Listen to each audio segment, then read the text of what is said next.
Okay.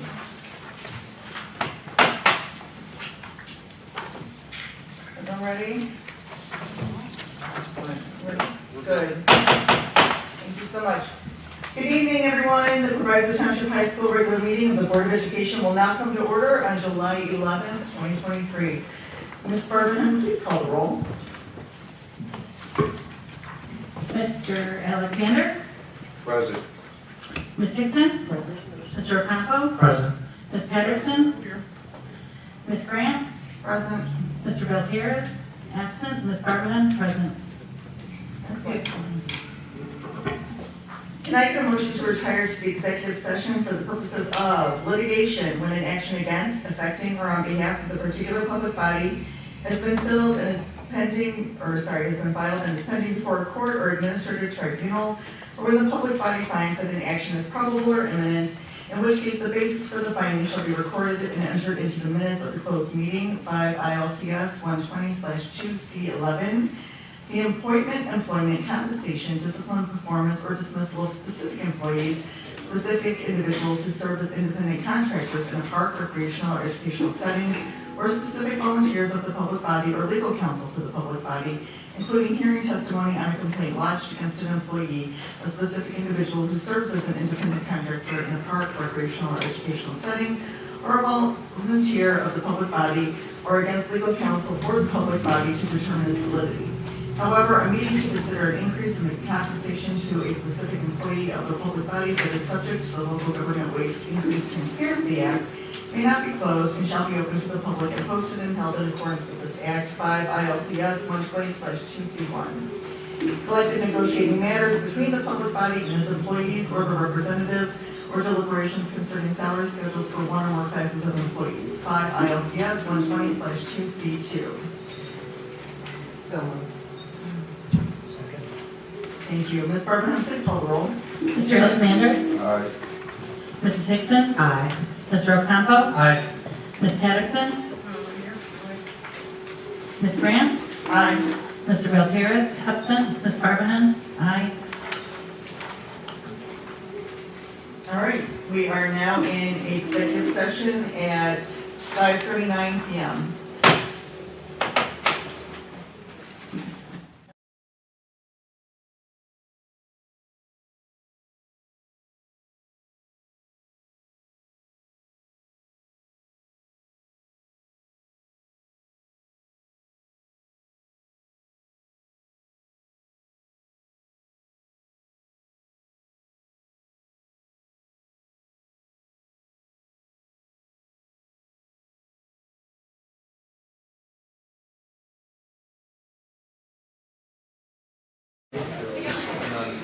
So then our last job was maybe 4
So ready?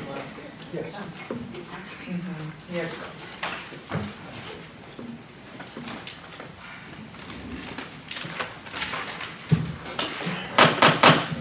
Good evening. Can I get a motion to reconvene the regular meeting of the Proviso Township High School Board of Education? So moved. Second. Ms. Barberham, please call the roll. Mr. Alexander? Absent. Mrs. Hickson? Aye. Mr. Ocampo? Aye. Ms. Patterson? Aye. Ms. Grant? Aye. Mr. Gutierrez? Aye. Ms. Barbahan? Aye. Time is 8:25 p.m. Thank you. We have a quorum. At this time, let's stand for the Pledge of Allegiance.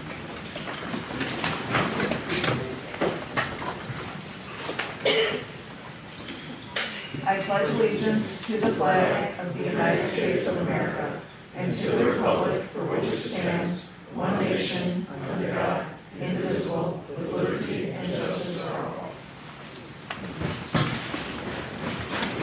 Ms. Barbahan, please read the vision statement.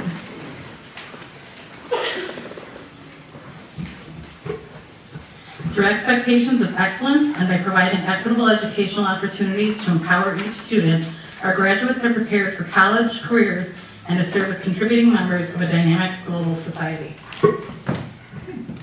At this time, the Board of Education opens the floor for citizens' comments. The board will receive public comment from any individuals present this evening and have submitted a request to address the board per the established procedures. We believe that all participants in the meeting desire the best outcomes for our students, families, and communities. As a reminder, this meeting is being live streamed and will also be archived and available on the district website. Ms. Barbahan, please call the first speaker. First is Julia Shelby.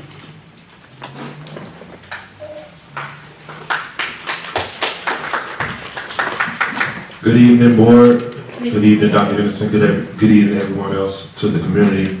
I am a former student at Proviso High School, proud Panther, proud former player, part of history-making team 2008, 2019, and now I'm currently a special education teacher here at Proviso West, and I also am a Proviso West football coach. And it's very disturbing regarding the conditions of the current athletic program and the athletic situation that is going on at Proviso West mainly, and even just in the entire district. Currently, we are approximately less than 40 days away from an actual game of competition, and we have no shoulder pads, no helmets, no football, and we play the game of football. Currently, at this point in time of this day, it is listed on the agenda that no head football coach is listed for Proviso West High School. That leaves kids unattended, and that leaves kids unaware of who is going to lead them into competition in, again, less than 40 days. We have a terrible reputation in this district all over, but speaking athletically, referees don't want to come and official the games.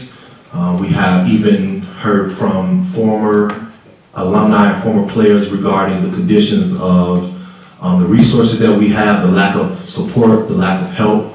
And I am one who, along with Coach Scotty Ware, hopefully will be able to speak tonight, is in favor of taking into consideration merging Proviso East and Proviso West football teams.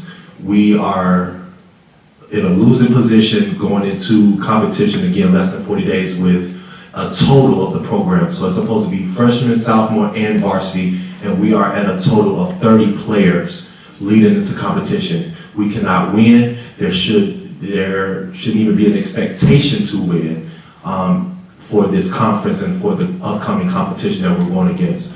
Alongside of all the complaints, alongside of all the emotions, we need to look at the straight facts. We need to look at how we can put our student athletes in the best possible situation to be successful and change the dynamics of this district in the athletic department from losing to winning. And we have sincere coaches that have been here striving, trying to make it work, but we don't have no support. We went a whole year, or half of a year, without an athletic director, without an assistant, and no trainer. And even if we go out there now, we're putting ourselves and putting our student athletes at jeopardy without those things. So I hope that the board and everyone else that is able to make these decisions consider merging Proviso East, Proviso West football teams, so that way we can give our student athletes the best chance and the best success to win football games instead of going to York, Downers Grove, Hinsdale, Glen Ellen and get blown out by 50 points. Thank you. Thank you. Cynthia Williams.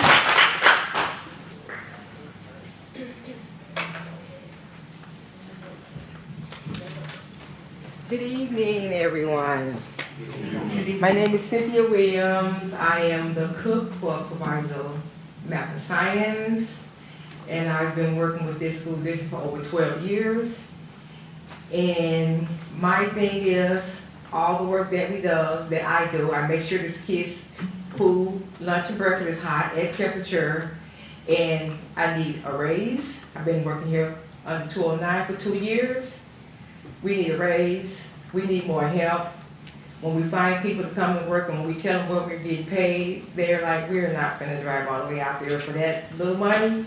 We just got gas prices going up, food. We don't have enough to pay our bills. We wanna just be comfortable. We can pay our bills. We have mortgages. We have students, kids in college. We got to pack grocery and everything. And we just asking for some help, some respect. And we love the kids. We love here. It's like we shouldn't have to keep fighting for more money and better work conditions. Y'all hired summer school kids and they're making $20 an hour.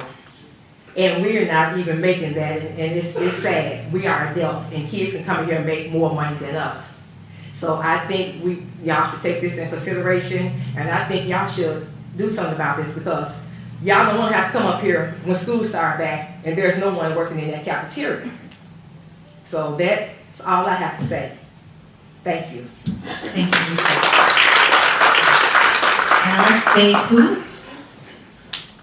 I'm sorry, I said that wrong. It's okay. Can you say it for me? Yes, ma'am, I sure will. Okay, my name is Alice Bay Pugh. Yes, ma'am. All right, so I'm your swim coach, and just like Coach just explained, I am over your aquatics now. I do both boys and girls. And our school is looking at being a feeder school for Howard University, one of the top swimming programs in the nation right now. And I actually have Coach Nick's number in my phone, because he said he could speak to you if he needed to.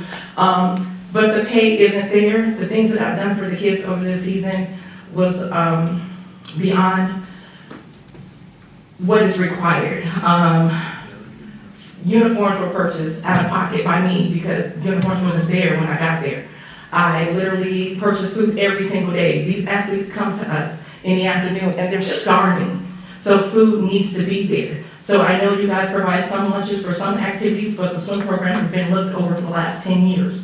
So if you can look back into a program that has actual scholarships that are going to be given to these kids, please do so, even with the pay being there. I mean, for me to come out of my pocket to make sure these kids are well, even being able to have a ride home, that some of them don't have a ride home, they got to walk in the middle of the night trying to get back to their home because the bus system or whatever is kind of up in the air.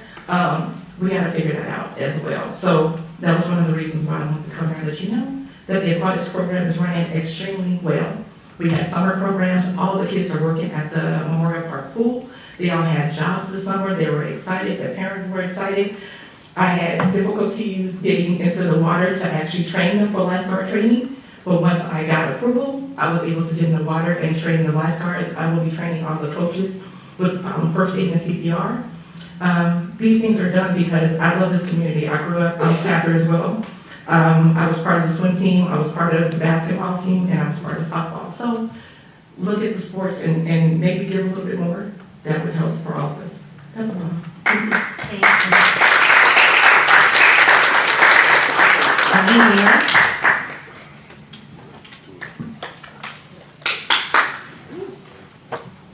Hello, board. I'm Scotty Ware, the head football coach here at Proviso West. I've been in the district over 20 years now. I was at Proviso East for 15 years, and I've been the head coach at West for this makes my 5th year. Coach Shelby touched on a lot of different things and did a good job of covering everything, but I guarantee you right now I'm the only football coach in the state of Illinois that doesn't have equipment, and we have a game in 38 days. At some point, you know, it's not my responsibility to pay the bills, and the guys calling me from the company said it just hasn't been paid. The equipment has been refurbished, the safety has been done on it, but they won't send it because the bill hasn't been paid. at some point, like I said, that doesn't fall on me. But you guys are gonna evaluate me on wins and losses, and I can't properly teach my players the fundamentals of football without equipment. Coach Shelby also touched on the merger thing. It's, like I said, I'm graduated from Proviso East, so I'm a Pirate. I coach over there at West, so I've been on both sides of this spectrum. And it just needs to happen. You know, our Hispanic population is near 70%. Football is the same time as soccer season, so the Hispanics don't come out for football. You guys can't expect me to go to war with 30 players and look across the field and they got 100 guys over there. We're not gonna beat them. I just recently, last month, received Coach of the Year at Proviso West, and I won 3 games. But that was like a miracle. You know, everybody's shocked because we won 3 games. That hasn't happened in like 7, 8 years. But I beat the teams I was supposed to, and I'm not gonna beat these powerhouse schools with 30 kids. It's just not gonna happen. So something needs to happen because it's a safety issue at this point. These guys are just too physically outmatched. So, I mean, you guys want to let our kids get hurt and take the chance of something serious happening over a rivalry that's really not a rivalry. It's just the 2 last place teams in the conference playing each other every year. That's not a rivalry to me at all. So I would like for that something, I know it can be addressed at this meeting, but I would definitely like to address that. I will send my presentation to all you board members you're having tonight. I've been putting around, both athletic directors are in favor of this merger. I just think it needs to happen from a safety standpoint. Please. Thank you. Thank you. Ms. Casey Dixon?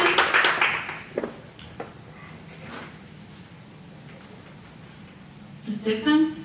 Yes. No.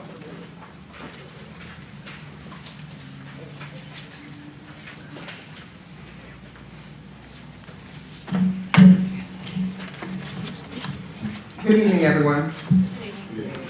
I come to you this evening with a heavy heart, and it saddens me when I truly feel that I love my job, but once again, I feel unappreciated and undervalued.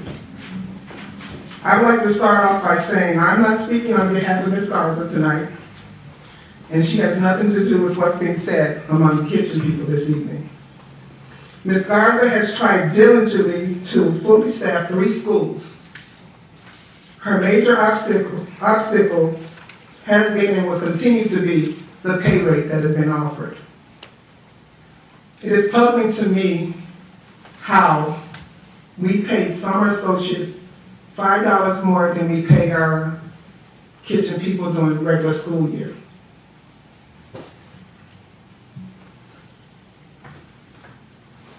I want, at this point, I understand that there's been raises that are being discussed among everyone that's at Proviso. Everyone's gonna get a raise. So at this point, I'm asking the board, you guys, to consider now to focus on the kitchen. We need to be considered for a different pay rate at this time. I hope you take time now that everything else has been looked at, that you guys don't overlook us this time around. We would greatly appreciate it, and I hope to see you guys back next school term. Thank you. Before I end, she just passed out our proposed pay rate for you guys to look at from us. Thank you very much.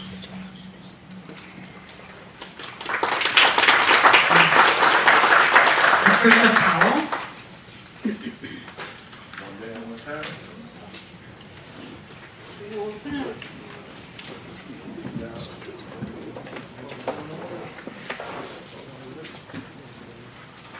Good evening, everyone.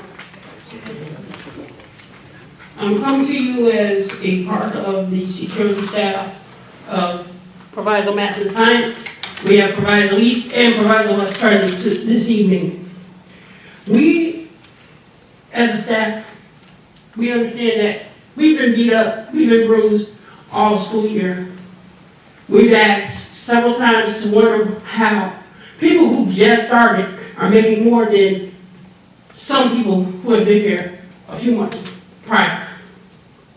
We've got different pay rates, different pay raises. For some odd reason, we're not on one accord because there has been question on How is the parent coordinator making 83 a year and security is barely making 30 a year? And we take a vote of the hit of everything that goes on in this school. Today, we're asking if we can be considered to be brought up.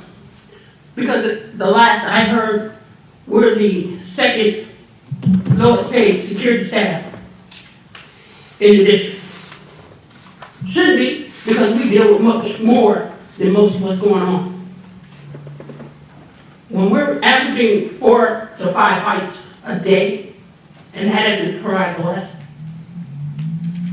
Don't know what's going on at East, because East keeps theirs on the rack. But at the end of the day, we should all be one team, one goal. And that is to keep it and maintain the safety of these students in this building. In every building. We're inconsistent about managers. Very inconsistent. Managers have been hurt because the fact is that they're helping what we have a staff to do. Managers are getting hurt. Nobody is looking out for self. Everybody's looking out for each other. And the security staff is looking out for each other, but right now we're getting tired. We're breaking our backs to be here every day to maintain the safety. Please have some consideration on figuring out if we can all be on one accord as far as pay rate. 2, we're asking for more detailed check stubs because the fact is we're not seeing our overtime pay. Our overtime pay is little or none, and we're trying to just have that seen so that we are aware of what we're doing. Because this crew right here, we are the overtime crew. We are at every event. But we can't tell because we got parent coordinators once again making 83, some security barely making 30,000 per year. I am as of the 29th of August, I'll be an 18-year vet. I'm just barely making 42 a year. I take care of 10 people of what I make here. And I really wish you all could have some type of consideration in helping out us. Thank you.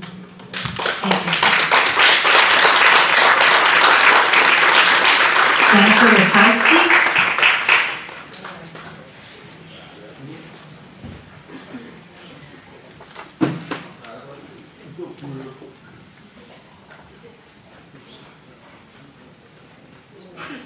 Did I say that right?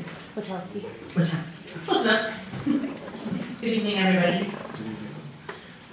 I've been working in school cafeteria for over 12 years. I worked for Cicero District 99 for 10 years and Proviso for 2. I chose to leave Cicero because I hated the way that the staff was treated, like we were the lowest of the low. I wasn't able to move up in 10 years and I wanted more money for my family. I have 3 kids and a granddaughter. I was making $14.75 an hour in Cicero. Food service workers here make $15 an hour in Proviso. The difference in Cicero was we get a raise every year of at least a quarter to 75 cents. The employees haven't gotten a raise in the 2 years that I've been here, maybe even longer. Last year, we were so short-staffed that I had to be the cook, the lead, and the manager all at once. This September, I will once again have to be cook and lead and manager if I don't have someone to take one of those positions. My school has 5 employees to cook and feed for over 800 children. And although the cost of living has gone up, the pay has not, and it's getting increasingly harder for us to pay our bills, pay our mortgage, and take care of our kids. All of the employees in the nutrition department are grown. We all have families and we need enough money to survive, to simply not struggle. To put it in perspective, this past pay period, we got paid $200 to $300. That money is expected to last us for 2 weeks. We have mortgages, utilities, car payments, insurance, household supplies, groceries. I asked if you guys were to get paid $300 to last you 2 weeks, would you be able to do it? Pay your bills, everything? Probably not. And some of our employees don't even make 500 a week pre-tax because of the hours that they work. Which to me is insane. But from what I'm hearing, it seems that everyone around me is getting at least a 2% raise. And that's not fair to the kitchen staff. We are essential. And if we decided to prove a point and not show up, what would the district do? Who would come in and cook and serve all these children at all 3 schools? I guarantee that my higher-ups, most of my higher-ups, probably don't know what is even required by state law as far as the nutritional values go. But we do. We have been screamed at. We have been threatened by students. We have had food thrown at us. We have been called out of our name. And that includes my nutritional director as well. And we don't deserve to be treated this way by the students that we love and we care for. This job is a passion. We do it because we love it. We have gone through so many employees, approximately 25 in the past 2 years that I've been here. Why? Because it's just too much. It's too much on everybody. And like we said before, if the pay is not enough, they can go to McDonald's and start at what, 15, 25 and make more there than what we make here. I can assure you guys that if something isn't done soon, you guys will have a problem. And I'm sorry, but the district will be left picking up the pieces because we deserve more. And we deserve to not feel less than everybody else, constantly overlooked, no communication with us with things that are going on involving feeding the kids or whatever's going on. Things that we are essentially need to know about to feed our students. But like I said, this is a passion. And we do this because we genuinely love it. We love the kids. We love being there every day. We love getting to know them, know their names, greet them, make sure that they have a good day and a wonderful experience at lunch. So we ask once again that you please take into consideration that we too have a lot to go through. And we would just like a little extra help and support from you guys. Thank you. LaShawn Burrell.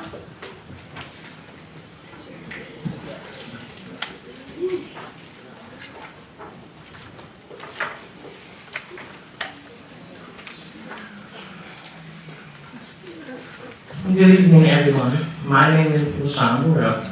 I'm a security officer, not a security guard, but a security officer. I've been trained for what I do. And what I do is I protect the students and the staff. These doors are locked, they're checked to make sure everyone is safe. Some people don't care. And I'm up here to support my team. My team. In the morning when you come in, who do you see? My team. When you leave, who do you see? My team. When you're eating lunch, who do you see? My team. We're here protecting to make sure you guys are safe. And all we're asking is for some more money. We work hard. We break up fights, and we're not just officers. We're mothers, we're teachers, we're mentors. I'm not here for you guys. I'm here for these kids. They need us. I'm a mom before anything. And they need us, and that's who I'm here for. I've been transferred to all different schools. West, East, PMSA, back to West, back to East, back to PMSA, but I don't care. Wherever I am, I'm gonna shine. Because I'm here for these kids. But my team, they left from work on Friday with 2 days worth of pay. 2 days. They have a mortgage.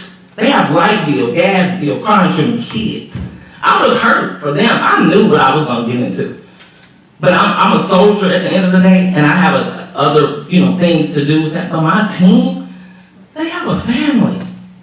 And if we come and we help y'all, help us. Because without us, it wouldn't work. And y'all know that. It would not work without these yellow shirts. We are supposed to be a team. And the team is supposed to stick together. And if we can't do that, why are we here? Y'all need us. And in order to keep us, y'all need to do what y'all need to do to make us stay. Have a good evening.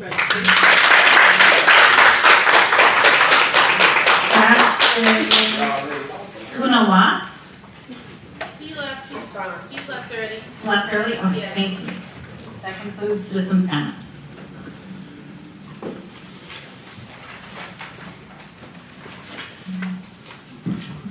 time, we will have reports and communication from the superintendent of schools. Good evening, President, Good evening. Vice President, Secretary, board members, faculty, staff, community. Good evening to each of you. Community, employees, we hear you this evening, and we will be having conversation with the board, and we will be getting back with you. We hear you. We thank you for what you did. And you are so absolutely correct. Without you, this train couldn't run. So, let me say thank you for all that you've done and for all that you will continue to do, because that's what you do for children. And I thank you. We hear you. Now, while we have some challenges, I accept all of those challenges, but I also accept those great things that we've done in this district. And we have done some great things. It may seem like our challenges has overwhelmed the great things that we've done. But I can assure you that we've done some great things and we will continue to do some great things. We have received the 5 essentials data back. And it looks just like you guys talked tonight. So yes, we have some work to do. We are in a healing process. The strike is over. And we definitely don't want to lose you all. So we will work to that end to keep you all. So, let's go ahead and get started, Dr. Williams. This evening we're going to bring you information from teaching and learning, human resources, finance, and technology. We are ready to open school, and we're proud of that. We put systems in place, Madam President, for at least a whole year now. So we're ready to open school. We're having a meeting with transportation, I want to say next week, regarding transportation services. But every student will have a schedule upon his or her return for this ensuing academic school year. So let's get started, Dr. Williams. Thank you. Good evening, President Grant, Vice President Ocampo, Secretary Barberin, board members, and Dr. Henderson. I'm Sharon Williams, the Deputy Superintendent of Schools, with a data snapshot for you this evening. We also have some educational services updates, information about school opening preparation, and information and action items for your consideration this evening. So first, as Dr. Henderson mentioned, the 5 Essentials survey results were issued to superintendents and principals this past month.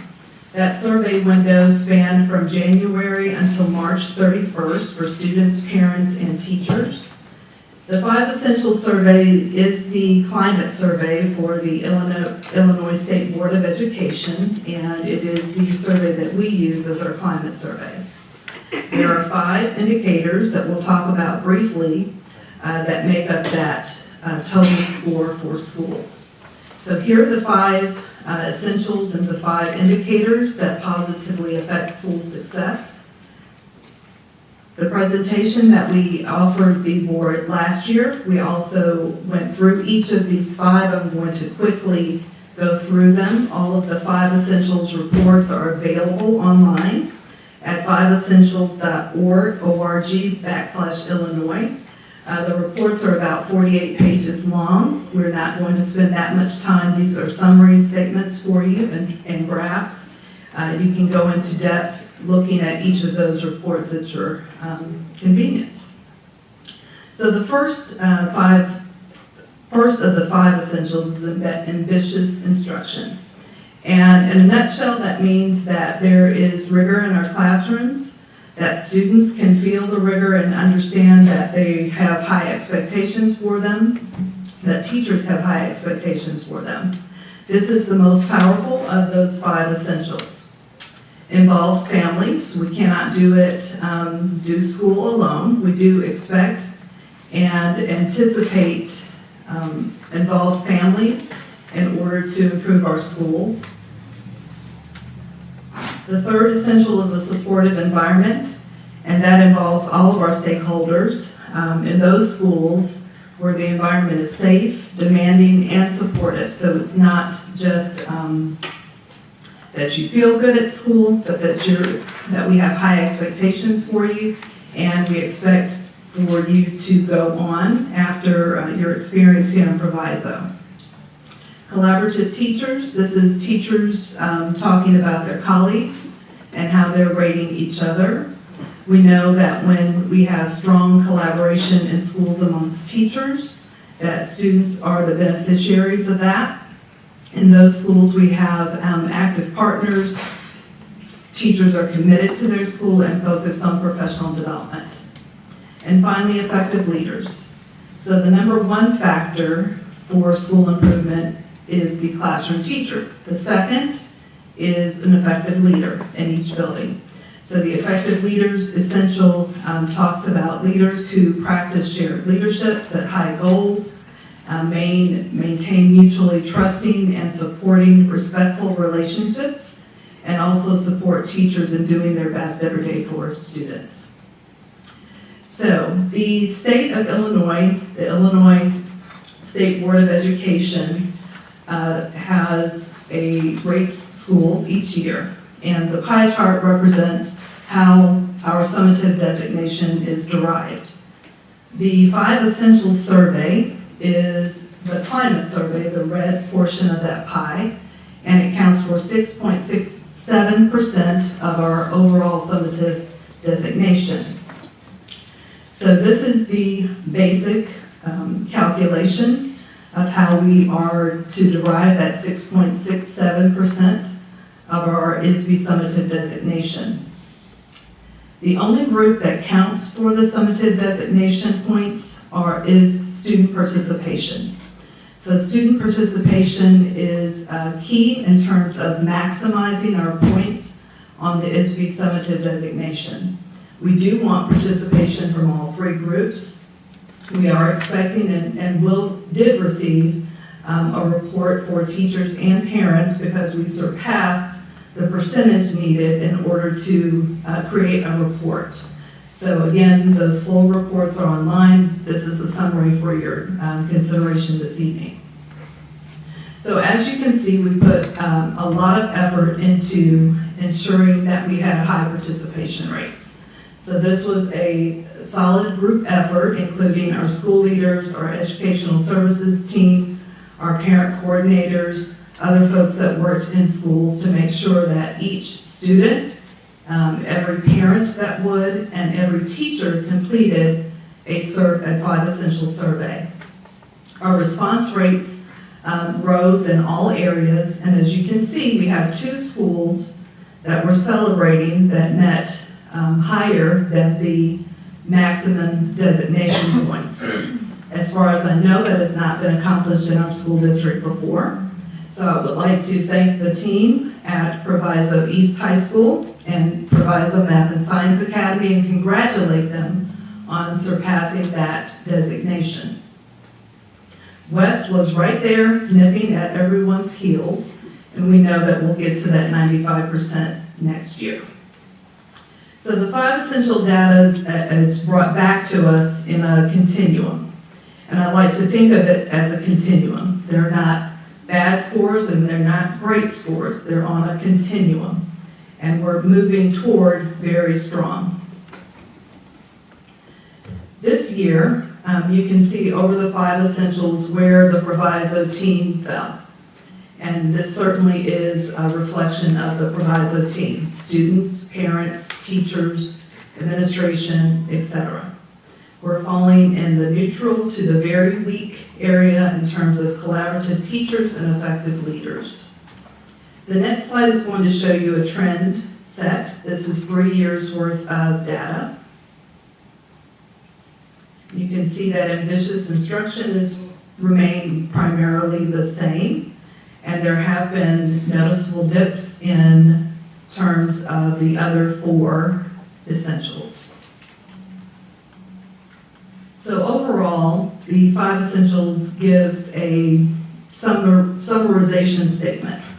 And the overall score for Proviso East and West shows that they are not yet organized for improvement. The terminology, not yet, inspires a growth mindset in that they are currently not organized for success, but they can be. And that's the way we're going to look at that statement. Overall, Proviso Math and Science Academy is partially organized for improvement, still needing some improvement in many areas. So the parent survey is very different than the other measures. These are some of the measures that the parents gave us feedback on. And I won't read those, but there are many. 2 data points that we feel are very important for us to connect with our families includes their communication preferences and also their access to internet at home. So we do reach out to families quite often via email, text, social media sites, the website, etc. So this is a good data point for us to know that when we're needing to reach out to parents, they prefer email over all other communication devices. So just a few slides that represent our parent responses. Again, we had about 20-something% parent responses at each of our schools. So parent connectedness, this just means how connected are you to your child's school. Parent-teacher interaction, how much interaction have you had with your child's teacher or school. Parents' assessment of school safety, so do you and your child feel safe at school? And a parent's assessment of teacher trust, so how much do you as a family or as a parent trust teachers in general? So the next actions is, again, we look at the scores as a continuum, and we're going to take a growth mindset regarding our current status, and that is to set goals, create strategies across the school and the district to ensure that we are paying attention to what the data is telling us and make plans toward that end. Last year, we required our school leaders to set at least one continuous improvement goal that factored in the 5 essentials. So this next week, we have data dives with each of our schools, and the data set from the 5 essentials is one that they'll look at and measure their goal from last year to see where they ended up this year, and set another goal, probably a more ambitious goal for next year to ensure that we're improving our climate data. And just as we are measuring student achievement over the course of the year, we're suggesting that we measure school climate over the course of the year instead of having one measure at the end of the year that shows us how our climate is doing. It's better for us to check along the way and make adjustments than to rely on one survey near the end of the school year. So that concludes the section regarding the 5 essentials report. The next section are updates. So the first is going to be about our summer flight or summer school program. We'll also talk about Power School and how we're investing in Power School and the return that you're getting for our investment in Power School. And then also a little bit about where we are with scholar enrollment and welcoming the class of 2027, our incoming 9th graders. So our summer flight is going quite well. I'd like to personally thank Tony Valente for doing an excellent job in arranging summer school. Also Derek Spelnies and Ms. Delphra Stowers, who have been key administrators to make sure that our scholars are on track. that they're moving along in their credit recovery and overall programming. We also have two very special school counselors who have been troopers, and we would not have been able to make it through the summer without them, and that's Mr. Greenhow and Ms. Paulus. So thank you for your support of Summer Flight. As you can see, Session 1 enrollment, we're currently still in Session 1. We had about 463 scholars enrolled in credit recovery. We do have over 100 students in accelerated math program. Those are students in the math and science academies who need at least 5 math credits to graduate. We also have some original credit going on and also some enrichment. And as I mentioned last year in reporting on Summer Flight, we want to flip these numbers. It is not comforting to me to know that we have over 400 scholars who need to attend school in the summer in order to recover credit. We want them to pass their classes on the first time so that we can invest our money in the summer on enrichment and acceleration. So we're going to continue to work with our teaching staff, teaching and learning, to make sure that students are experiencing success the first time around so that we can use the summers for acceleration. Our Session 2 starts this week, and you can see our anticipated enrollment in that area. The team, including our support staff, have been reaching out to all students who are enrolled to make sure that they come on the first day of school, but also for any student that may have been waitlisted, because we did have some openings and do have openings. We're also encouraging any scholar who did not sign up for Summer Flight at all to come on site on Thursday, July 13th, to register for summer school on site, so Thursday and or Monday, and we can get them immediately into classes. So I do want to share a few updates to Summer Flight so that you can be assured that our data integrity improvements are across the board and include our summer programming. So we are currently fully utilizing PowerSchool to account for attendance and student credits. This was a gap in our Summer Flight last year that we improved upon and closed the gap. We also have a seamless process for moving scholars from course to course as they complete. We're doing this methodically.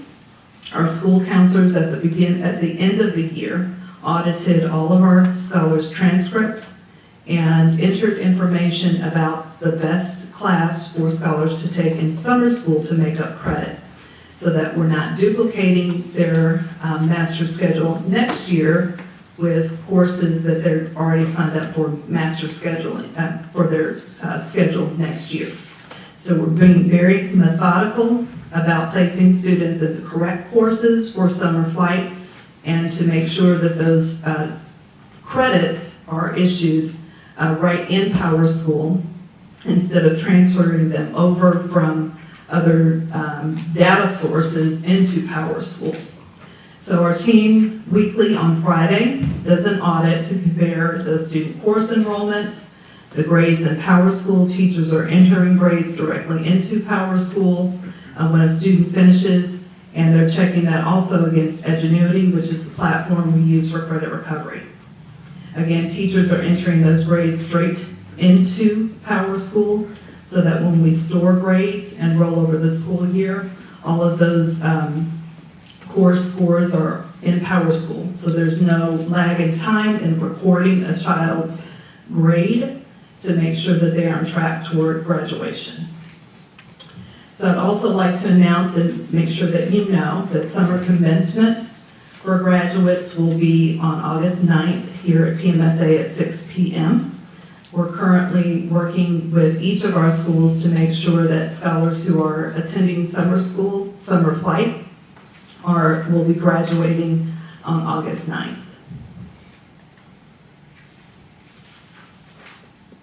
Did I see your hand, President Burnett? I'm sorry. Yeah, I'm putting this in my calendar really quick though. Sorry. The graduation. All right. Sorry, give me one. And it's here at PMSA? Yes. Thank you. So I just wanted, my question was, for last year's summer school, all of those grades are now in PowerSchool and parents can see them and everything?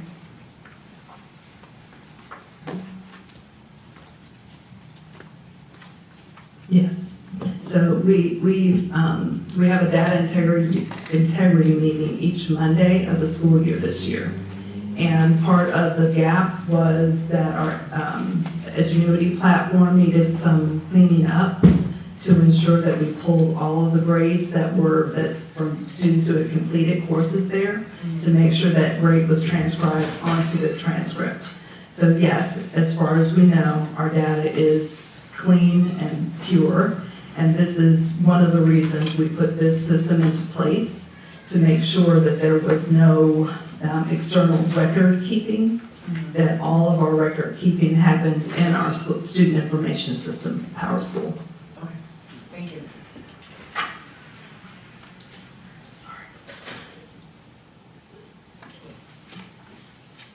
All right, let me talk about PowerSchool for a moment. So we are heavily invested in using PowerSchool applications. These are the applications that are currently in use in the school district, and they all play a role in ensuring that we have good data across the board, that we are keeping up with our students' attendance, discipline, records, etc. We also use Schoology as our learning management system.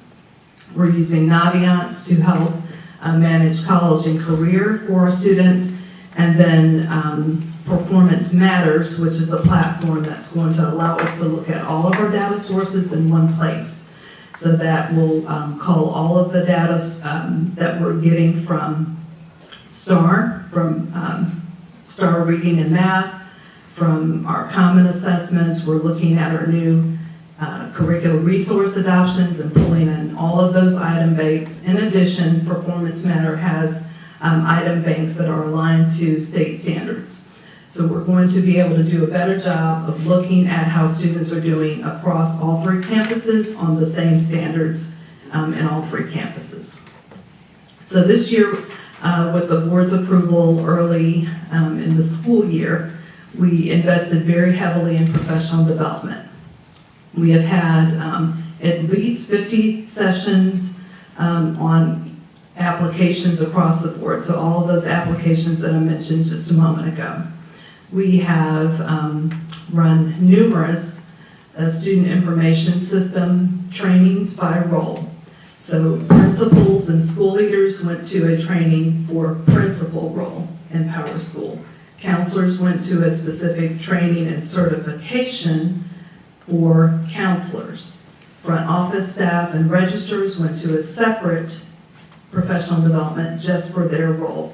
So we were very specific and targeted around providing professional development to each person who would in any way go into our student information system.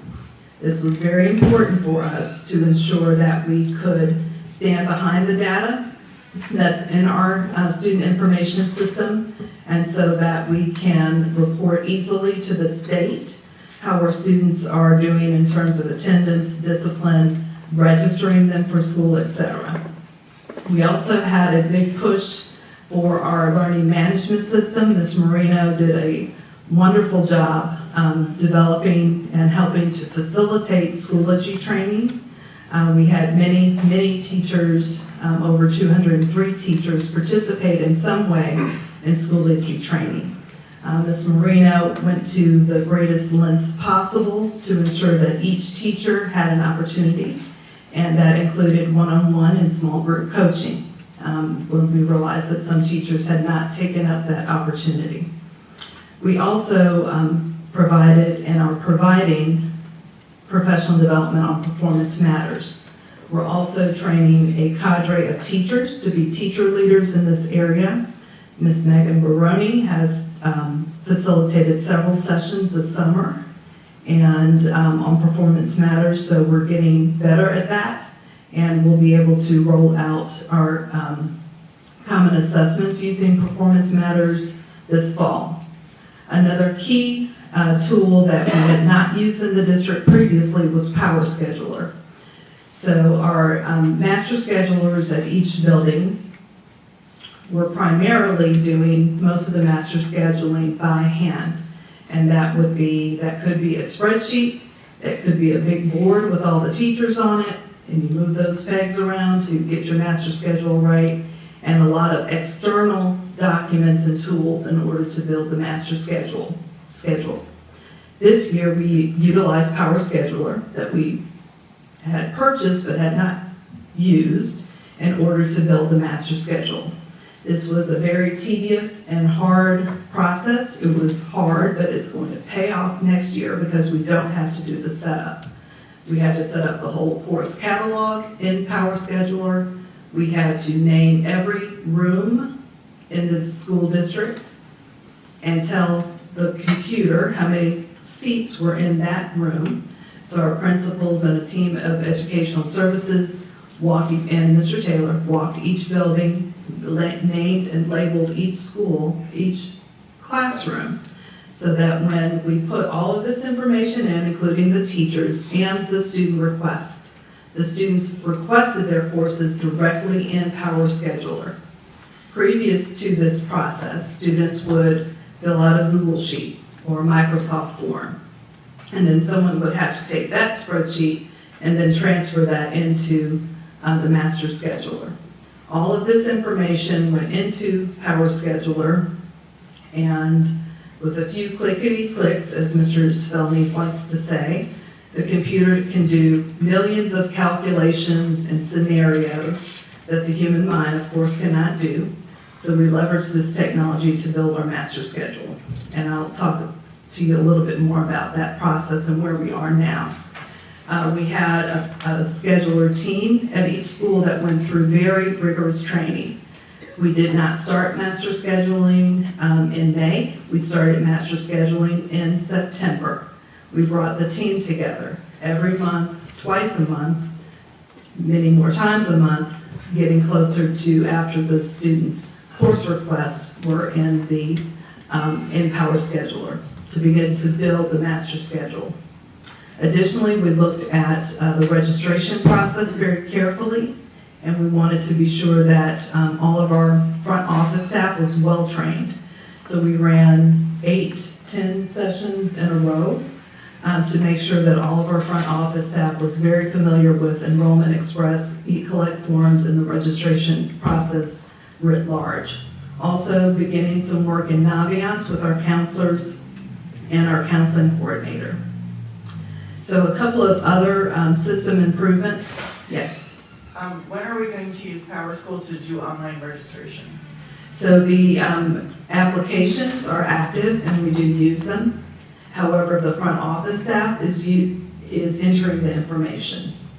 So with where we are now, we certainly feel more comfortable, and I can make a recommendation to Dr. Henderson about turning on the parent portal again, so that parents can directly go into Power School. What the gap last year was that our staff was not fully trained and did not have the depth of knowledge and understanding in using the system and systems set up in the school itself to make sure that there was a process from beginning to end. With this amount of training and expertise at the school level, I certainly feel more comfortable at this point letting parents go into the parent portal to do that themselves. Okay. How soon can we make that happen?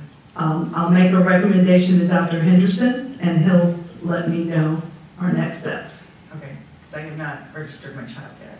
I would like to do that online. I'm just saying, my daughter's school uses Power School to register her online, so when we're doing it, like, we could... The information we need from returning parents is very minimal. Mm-hmm. We need to know if anything changed, basically. So at the end of the school year, we sent out what we had in Power School to each family and asked them to make any changes necessary so that our front office staff, who were very well trained to make sure that information is entered correctly, could correct that information. So for returning parents, it's as easy as letting us know that you're coming back, one. We want to make sure that we're accounting for you and that the schedule is clear for your child. But right now, they have to come here to do that. we make accommodations for families. So if there's a reason you cannot come on site and you know that your child is coming back to school, our registers and front office staff are here every day, and we'll take calls, we'll take emails, we'll take your information to get you registered. We're not going to put barriers up to serving families.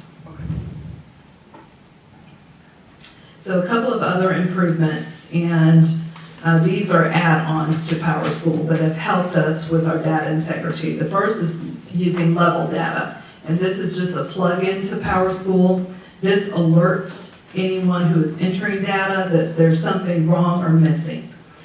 So basically it validates the data. It will be green, yellow, or red based on the error that's coming back or incomplete information. This is helping our registrars and front office staff ensure that each of the fields required in PowerSchool are completed correctly, so that when we report to the state, we don't receive errors back because information is in the system wrong. They've offered free PD. Mr. Ashoff and Mr. Moon and IT have worked very closely together to get this up and running to make sure that our data is clean. Also, another gap we had was in reporting. So within PowerSchool, there are very antiquated object reports that take a lot of time to create. What we want to do is to be able to, now that we have really good data in PowerSchool, is to pull that out and present it and communicate it. So for instance, our behavior discipline reports are now going to be created with the NBA report creator. It makes translation seamless and integrated so that we can ensure all of our documents are translated in our top language, Spanish, and other languages as necessary. This also helps us to customize reports. So if we need a specialized report, such as the reports for English learners from their access scores, we can pull the exact fields from PowerSchool that need to be generated in that letter. And is it as easy as pushing a button, Mr. Ashoff? Easy as pushing a button to create that letter. Whereas we were using very antiquated object reports that took a lot more time to create. So again, just improving our data integrity and the way that we're reporting our data to our families and to students. So speaking of preparing for next year, I talked a little bit about the master schedule build. I'd also like to talk about the enrollment and registration process and also scholar orientation. Again, we did not start master scheduling a few months ago. We started in September, and we want to make sure that this is a year-round process. We're looking now at next year, looking at our curriculum handbook, looking at how what courses students are choosing so that we can make educated decisions about what we're offering in the upcoming school year. And we will start master scheduling again in September this year as we're beginning our school year. So these are the folks on the master scheduling team. We have a strong team from each of our schools and the district leads who worked alongside the school scheduling teams to ensure that we had completed schedules. This was our roadmap or a journey throughout the school year. Again, because Power Scheduler was new to the team, it did take a lot of effort to make sure that it was set up correctly. So we started again as early as September. Students began doing their course requests in January. We had almost 100% of PMSA students requesting, and upwards of 70% of students in East and West. We started our PD, our heavy PD in January, and began to build out each part of the master schedule. In April, our goal was to have a tentative master schedule finalized by then. We did our best to meet that goal. However, we met it in June. So I want to talk about August for just a moment. We are not rolling over PowerSchool until summer flight is finished so that we can store grades and make sure that we're rolling over properly. And after that rollover, master schedulers will be live and available for students and families as early as August 14th. And I do want to celebrate another first for our school district. On June 14th, the last day of school, it's never too late, all 3 schools built a tentative master schedule for the 2023-2024 school year. That had never been accomplished in our school district, and this is straight from the mouth of one of our master schedulers at East, Mr. Pappas. And he was very proud of his work with his team, but also very proud of the district for being able to do that for our scholars. So talk about enrollment for just a minute. Our 9th grade enrollment numbers are here. As you can tell, we have some room to grow in order to get to our projected enrollment for our 9th graders. We are continuing to communicate with our families and public to come on in and register early so that we can make sure that we have the information we need to schedule our 9th graders properly. We are considering evening hours as well for registration of new students, and we're working with the East and West team to make sure that we can have staffing after hours to meet families for that. Our scholar orientations are highly impacted by construction at East and West. However, it is important for us to make sure that students and families can come to school prior to the first day of school to get important information, their IDs, textbooks as needed, supplies, etc. So during the week of August 28th at East and West, the final days for that week are not finalized yet. We're working with Mr. Taylor on construction and where in the buildings we can receive families, and PMSA will have their scholar orientation the week of August 21st. Yes? I have a question. So for the weeks that we're doing scholar orientation, are we doing like a separate freshman orientation, sophomore, junior, Yes. senior? Okay. Yes, and then at least one makeup day. Okay, but you said that kids will have their schedules by August 14th, though? Yes. Okay. They will be live at Power School. Okay.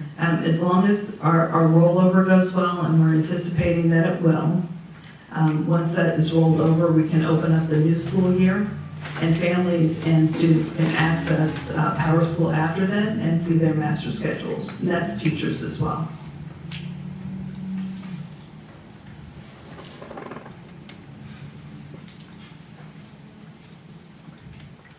All right, the next item is just an information item for your consideration next month. Each year, we use advanced placement assessments for scholars who are in AP classes. And we wanted to bring this early in the school year to let you know the approximate cost for those assessments. Last year, we ordered approximately 1,500 or so. We're anticipating at least 2,000 exams this year. The assessment window is not until May. However, we need to order, pretty soon in the school year, so we wanted you to be aware and to approve our purchase of AP assessments. The College Board, to offset costs, does offer rebates and also fee waivers for families under the poverty guidelines. So we're anticipating a cost of about $100,000 for those AP assessments. This year, our final bill was about $94,000 or so for those AP assessments.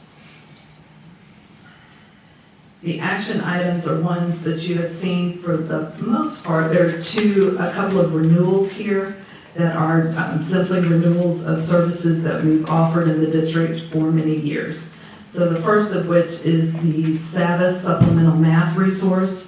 This is the proposal to ensure that Proviso West High School has the same resources for algebraic reasoning that East has. We already purchased East books for that course, and that's an investment of about $69,000, and that's grant funded through Title I. The second is the online calculators. These are the TI 84, I believe, calculators. These are online, so students can download the software on their laptop and have that available to them at all times. And we're also funding this with grant funds through ESSER 3, a digital equity grant. Lexia Power Up and Lexia English are renewals from last year. The Lexia Core 5 Power Up is the for students who are in the bilingual program, and that's a Tier 2 or a Tier 3 literacy program for those scholars. Lexia English is English language development. These are for our newcomer students and to improve their English overall. This investment is coming from Title III, which is for English learners, at about $46,000.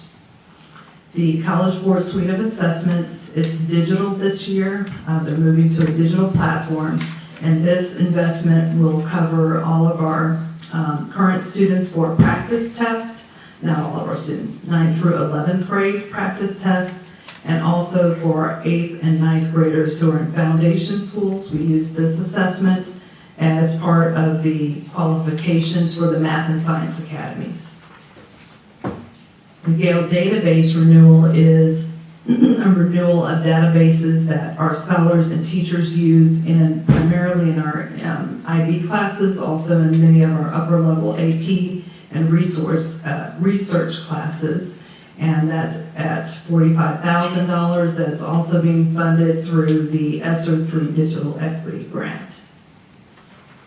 Frontline renewals, many of these have been in use in the Human Resources Department for many years. There's one additional application that we're proposing to add, and that's the Employee Evaluation Management System. Up until this point, we've been using primarily paper and uploading documents for our evaluation plan. This application will allow teachers, school leaders, the Human Resources Department to house all of that information within the Frontline suite of applications. There's one application that's funded through Title I, the rest is general funds. The Professional Learning Management System is funded through Title II, which is dedicated for teacher professional development. And that total is $76,000. And we have a renewal of fees for the International Baccalaureate Program. All three of our schools are IB schools, and we're on IB World School District. That comes along with fees from the IBO. So this investment is $38,000 for the school year 23-24 fees for each of our schools. And this is a summary of the action items for your consideration this evening. That concludes my presentation. Does anyone have any questions for Dr. Williams? I don't have a question, but I do have a statement, and this is for Dr. Henderson. Number 10, reports and communication from the superintendent of schools. So is Dr. Williams giving your report? No, she's not. This is my report. So she presented your report? No, she's presented her report. Okay, and so your report was basically about communication, is that correct? No? Did I? I'm a little confused here. Yeah, I am too. I'm confused. Because normally, when it says communication from the superintendent, I expected you to give a report, and you did not give a report. And so that's why I'm asking, is Dr. Williams giving your report, or are you going to give a different report? No, okay. This is my report. And up next will be Human Resources giving the report. Okay, thank you. Mr. Bologna?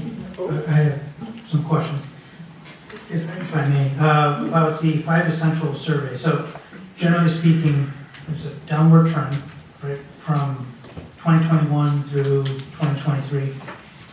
Just looking at the 3-year trend, do we have targets where we'd like to hit, like, obviously stop the bleeding, so to speak, but reverse it, like increase it by 2 points, is there a target that we want to hit? You mentioned that you want to do more frequent assessments, and that's good, but are we targeting, like, effective leaders, it's down to 5.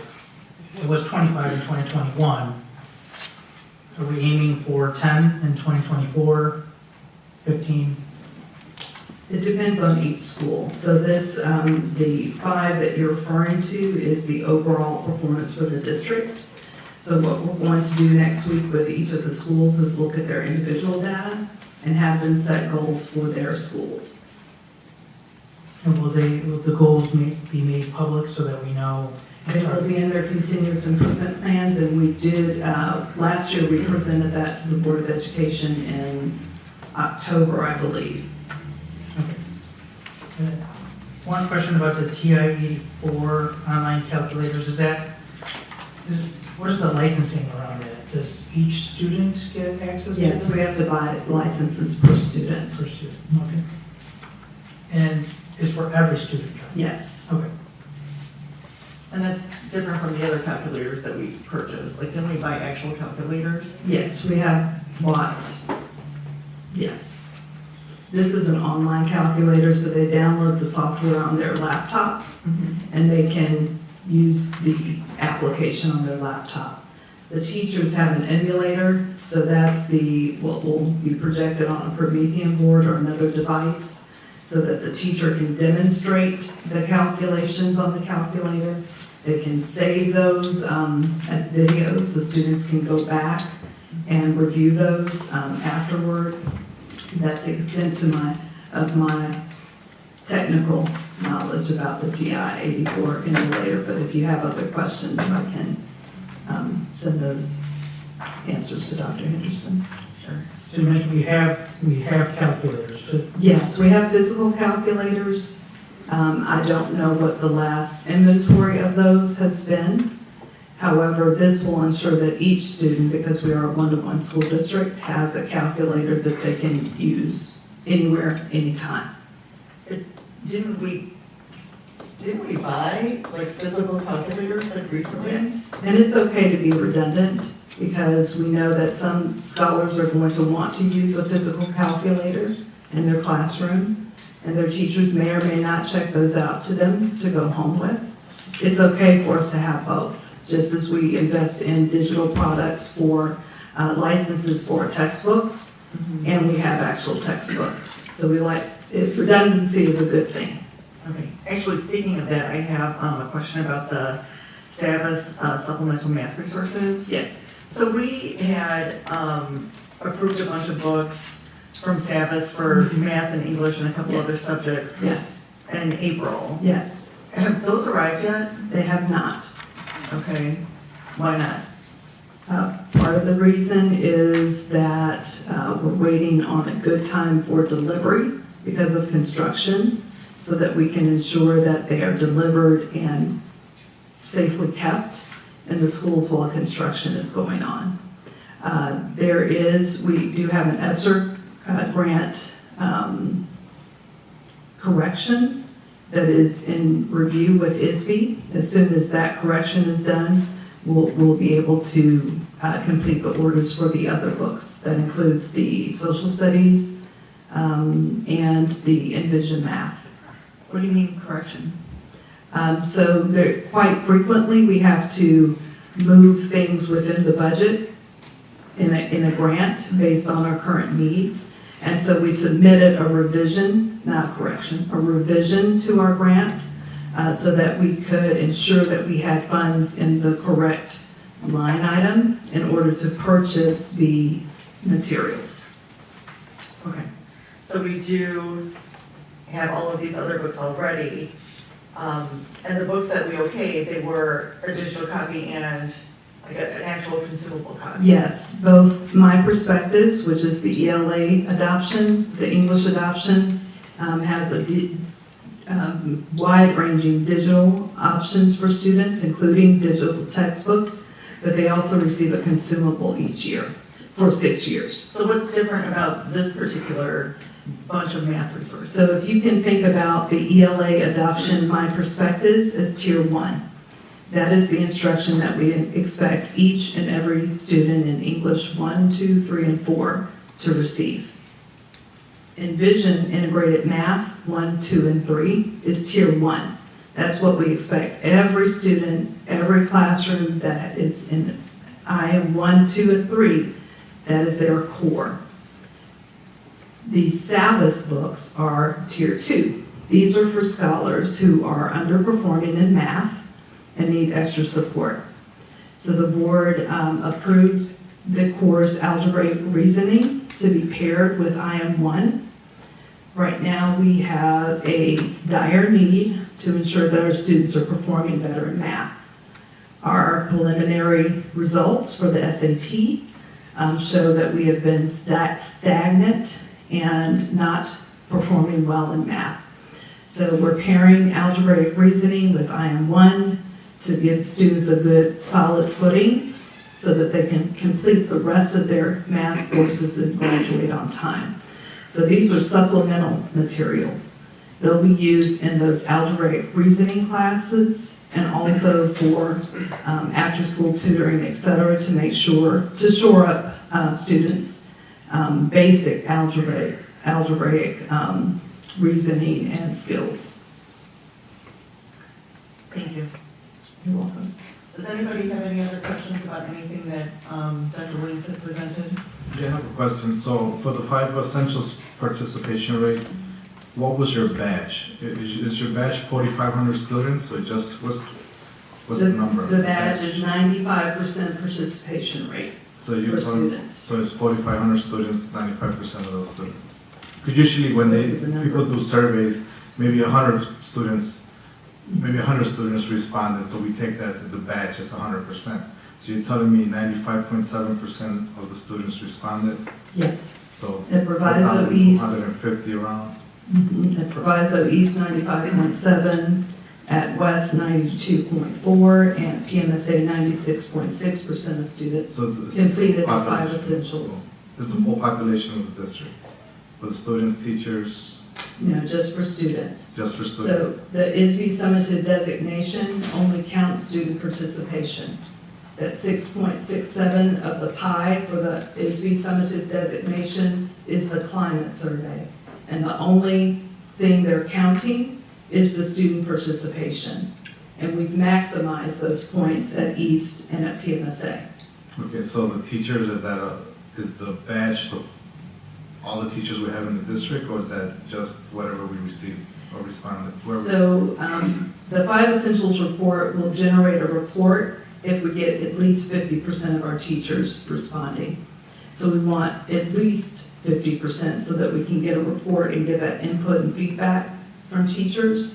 However, it doesn't count per se toward the ISB summative designation.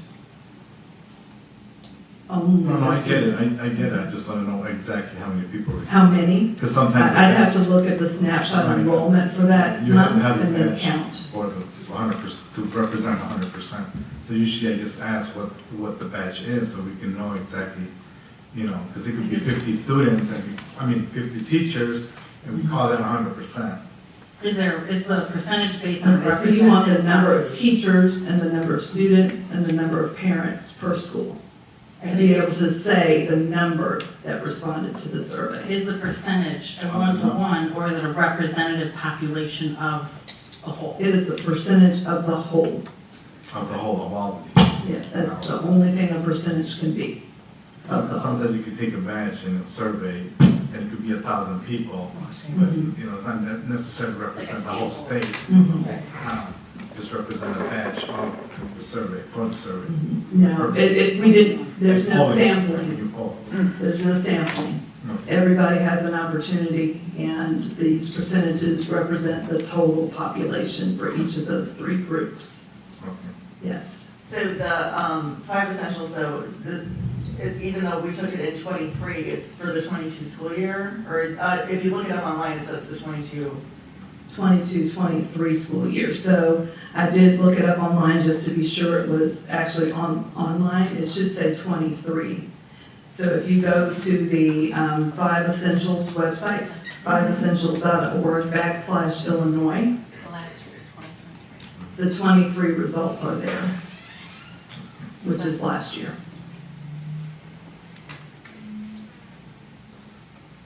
All right, I'm not looking at the right here. I'll find the link and send it to Dr. Henderson if we will. Oops. One final question.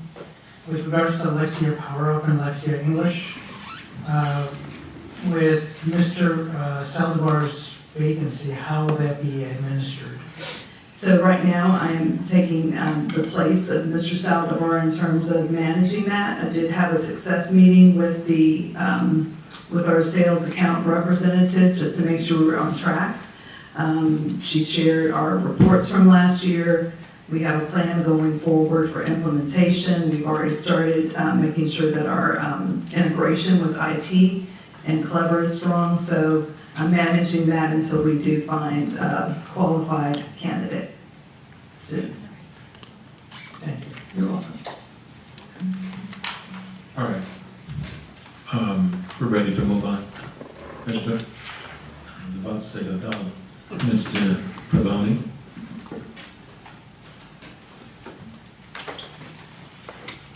Hello, good evening, President Grant, esteemed board, and attendees. My name is Luke Pavoni, and I am your new Deputy Superintendent. A lot of you have not met me yet, but I have met a lot of people being in the buildings. This is day 6 for me, and it's been a great 6 days. Met a lot of wonderful staff. Everyone's been very helpful, but we have really been just hitting the ground running. Myself, along with my colleague Dr. Bill Bryce. I'm sorry, Mr. Bill Bryce, I just promoted you there.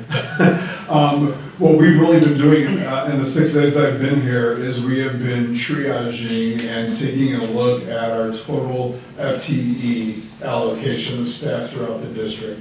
So we've been looking at our HR position control, what was listed in Power School, and we've had individual meetings with all of our building principals and our GLPs just to make sure that our FTE allotment and allocation is correct. We feel like we have a really great snapshot of where we're at currently right now, and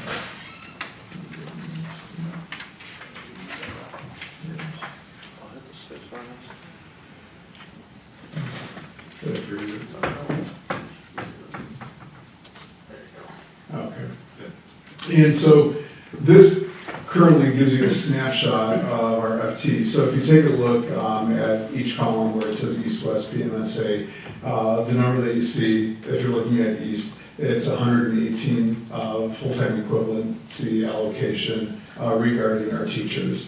And the number in parentheses, the 10 that you see, those are the current vacancies that we have. The asterisk with the 1 pending, on the personnel report tonight, we do have 2 certified staff members that are listed on there, so we'll be able to take those down hopefully after that is approved this evening. And I listed the school nurses because I know that there are certain positions that the board wanted to see and take a look at. Each building is staffed with 1, but we do have a vacancy right now at Proviso East that we will hopefully be filling soon. And if you look at our teaching assistants for each of the buildings, again, showing you current allocations, the vacancies, and the total, and operations and maintenance, security, and nutrition services. So we are currently in the process of onboarding additional individuals. So we hope at the next board meeting for July 25th, a lot of these vacant positions will be getting filled. And we are just started talking about also possibly doing an online recruitment and even an in-person recruitment fair in our district. So we can try to draw more people to these positions because we obviously really want to have all of our buildings as fully staffed as possible prior to the start of the school year. Question, as you're looking at filling these positions, I know a lot of them, as we've heard this evening, are going to be a lot easier to fill if we're paying at a higher rate. So are you looking at our equity issues, and I'm thinking specifically with nutrition services and security? You know, it doesn't make sense to have someone who's been working here for several years be out-earned by someone else who just got hired for the same job. like we need to have some kind of pay equity moving forward. Correct, and obviously, I was listening to what everybody was saying tonight. I took some notes, and trust me, Mr. Reich and I, we will be working on this first thing tomorrow. There was a lot of good information presented, and so we will definitely try to create some kind of plan to bring to Dr. Henderson and to the board. Great. By the next board meeting, I'd really like to see an equitable pay structure, especially for those two groups, because we want to make sure that we're paying people a living wage.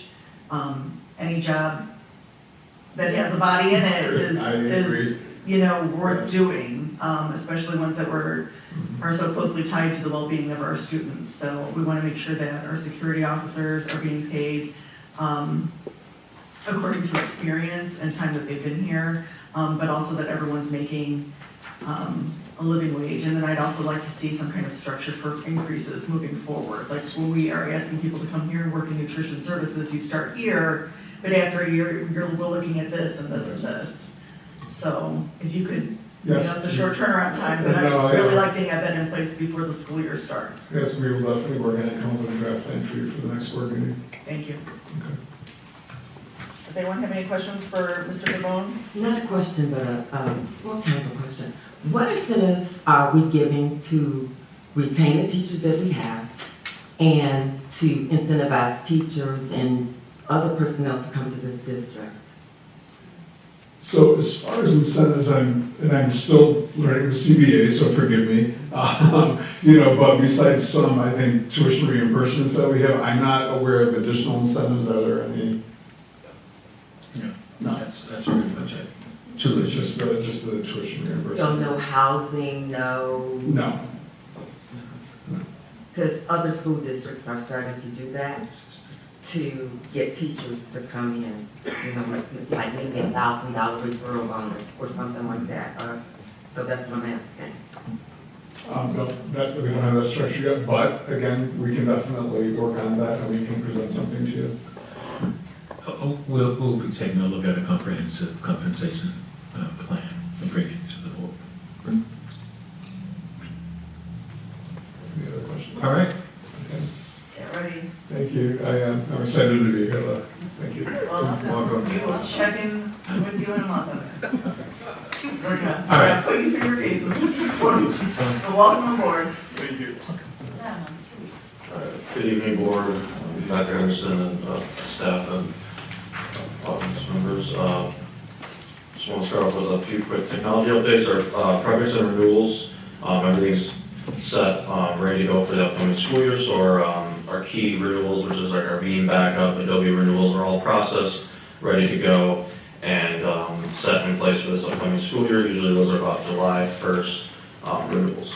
We're looking and reviewing our A3, A5 renewal quote. That's a standard renewal process that we go through each year, but I wanted to dive into it more with our renewal agent to make sure we're fully utilizing everything that we're paying for, and if we could break down the cost slightly, but that'll be an informational item upcoming once we get the final numbers for that. And then for the Ring Central project, East and West has been completely switched over to Ring Central.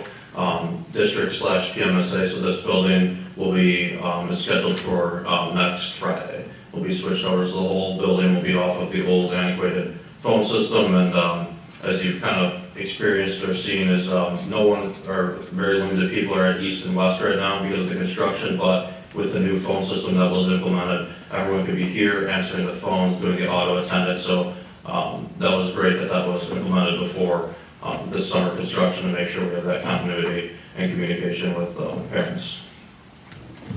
Student laptops, those arrived late, or I would say end of last school year. They're just finishing up. I want to say maybe even today they finished up the last 200, but the summer interns have been doing an amazing job wrapping up all the student laptops to get imaged, and then we'll be distributing those out to the schools for material pickups when those dates come around.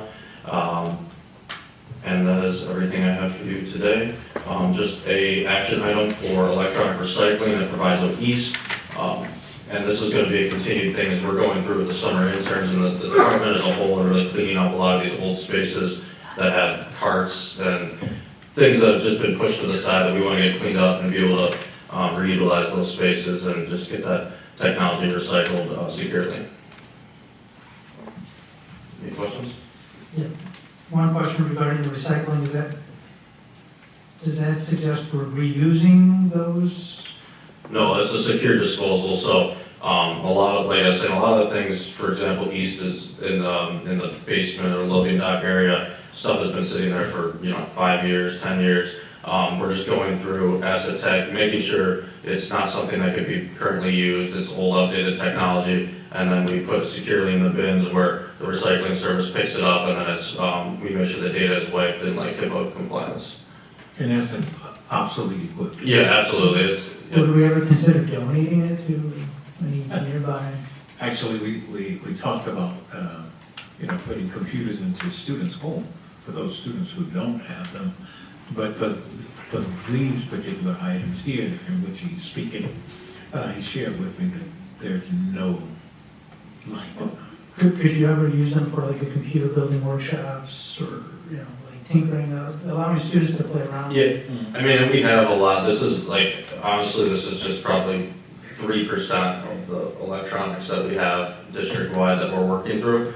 So we definitely still have those available, and like the student laptops, we keep a large supply of that if that were to come up for like a course or anything like that.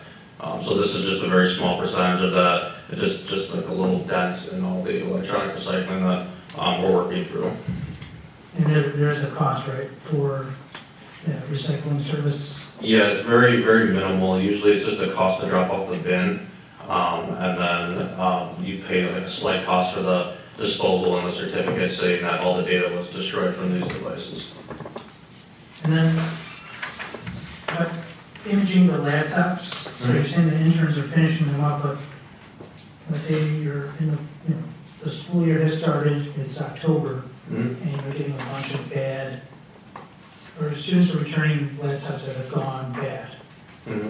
What is the process for imaging new laptops or getting them replenished without delay, right? Because I understand that this past year there's been hiccups with getting hardware and service. Yeah, so we have the 1300s going out to all incoming freshmen or students across the district. And then we do have a large, I won't say large supply, but 200 to 300 laptops in our reserves at each building now that we've built up because of some of the delays we might have experienced. So part of the senior device collection this year was to make sure we build up that stockpile. So by no means this 1300 is going out to all the students for the pickup, and then we have large allocations at each building where if a student comes in and says, hey, my laptop is broken, we swap it out immediately and either get it repaired if it's under warranty, or like I said, we have a large stockpile of them to ensure that there's no deficiency of laptops across the district. Thank you. I have a question. So most of these laptops are obsolete. You leave in the RAM and just take out the hard drive and destroy that. Are you able to put those in public surplus auctions? Or are they that old? They're extremely old. It wouldn't be something that you wouldn't be able to load like a compliant operating system on a lot of this. So even trying to access the internet on a lot of this just wouldn't really even work. Okay, yeah, because I see some on the public surplus from other high schools, so I buy there sometimes. Yeah, no, so the ones like I said, the stuff we're going through now has been sitting there for 5-7 years just collecting dust. That's not the stuff. No, once we get to that point, we're gonna kind of look and see, donation, talk to Dr. Anderson, see what else additional steps we can take, but this is really just stuff that has just been sitting there collecting dust. Yeah, like these, end of life is 5 years. Yeah, but no, we would keep those, especially even as backups, and yeah, by no means do we, anything like that. We keep a lot of backups because of the amount of laptops that we give out each year. Okay, thanks. Yep. So we're absolutely going to be ready laptop-wise for starting school. Yeah, 100%. Absolutely. Yep, like I said, I think they might have finished them up today, but we're pretty much all set, just gonna get them out to the buildings, we're ready to go. Absolutely, miss. Thank you. Any other questions? Okay. All right, yes, absolutely, Ms. Grant. We're going to be ready. Mr. Moody. Let's bring it on home, sir.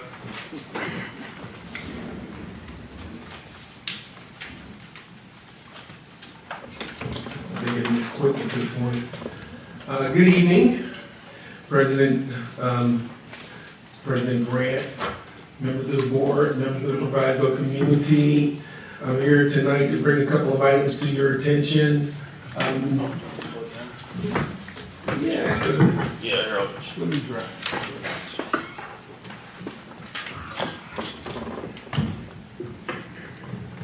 Is it one of the new laptops?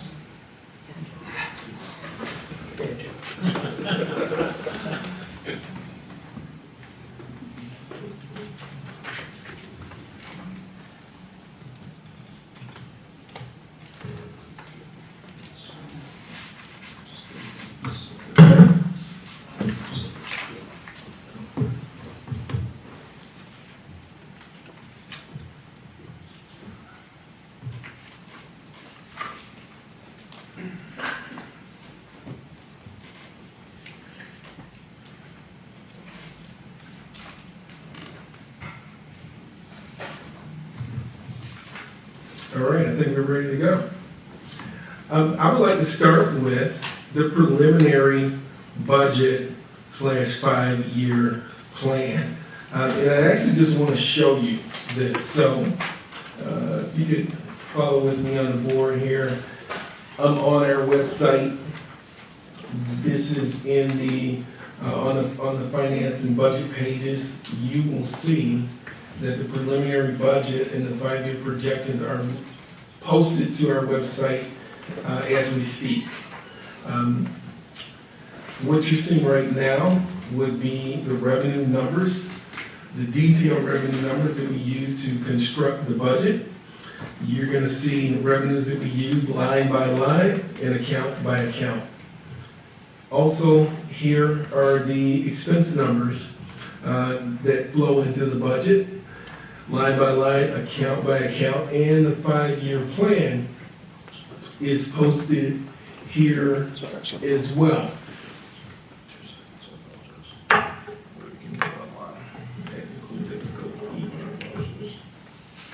All right, you're good. Perfect, thank you. All right.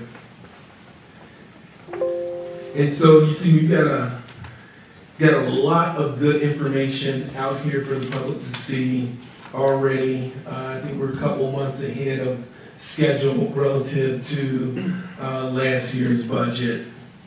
There are a couple other things that are going to be posted in the next day or two. Of course, you're familiar with the state budget form that's required for all districts. We expect to have that by the end of the week, and we're going to post that as well. And that's great information because, of course, it makes it very comparable between different school districts. One other thing I would like to share is give you an idea of the timeline going forward for the budget process. So a few weeks ago, we made a presentation around a tentative budget, some of our assumptions and the numbers. Now we've got it posted on our website. In very short order here, we're going to go out with a public notice to the community, letting them know that the budget is on display and available. And the law requires at least a 30-day window for the public to review it. And so we're going to have maybe even a little additional time for that to happen. During that 30-day window, the state allows us to fine-tune the budget. And so we're going to do that. We're going to use that time to gather any additional input from yourselves, from the community, teachers and parents. Make sure that gets incorporated into the budget. And then our plan is to have a public budget hearing August 22nd, same day as that board meeting. And then we'll be asking you for final approval of the budget after that hearing. So just so you have an idea of what to expect over the next few weeks. And as you know, we will have another board meeting and another finance committee meeting in between that time. So there will be lots of opportunities to review and give input to the budget. Now, make sure I'm not missing anything. Are there any questions on the budget at this time?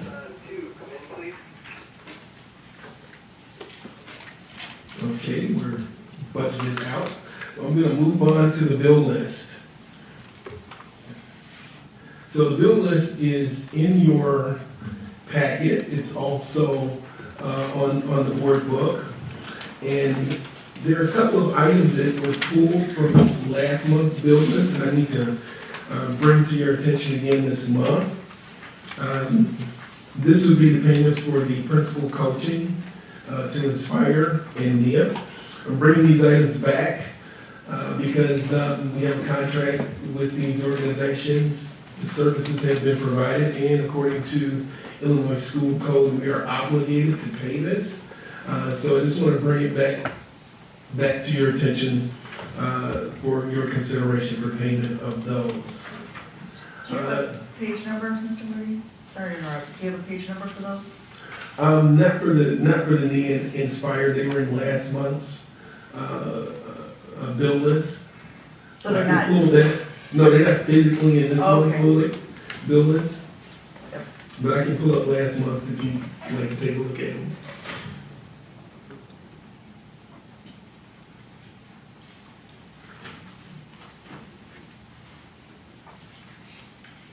So were there any questions regarding the bill list?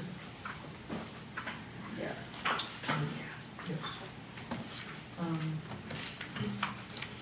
Who wants to go first?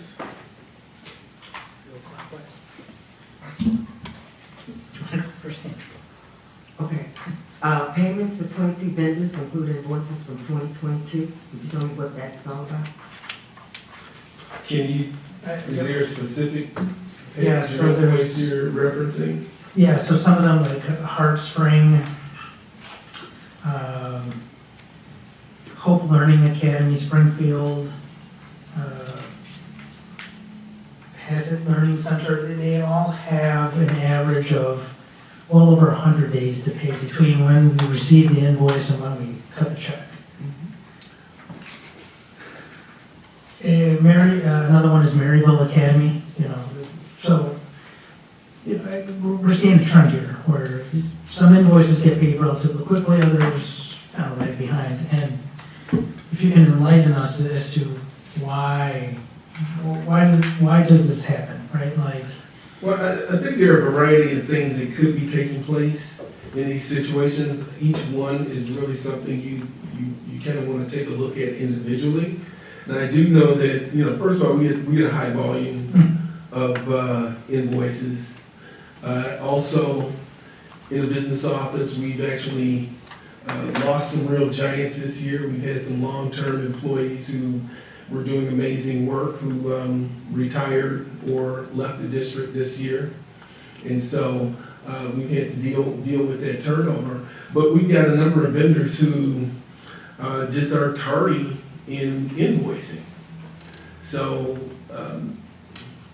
with year end happening June 30th, the pattern I typically see is that a lot of people don't, especially these organizations, a lot of them wait until the end of the year to try to all of a sudden get a lot of invoices paid, and so it just puts us in a crunch, puts them in a crunch. we understand that, but an example like Joseph Academy, who they said they hadn't received payment for the better part of the academic year.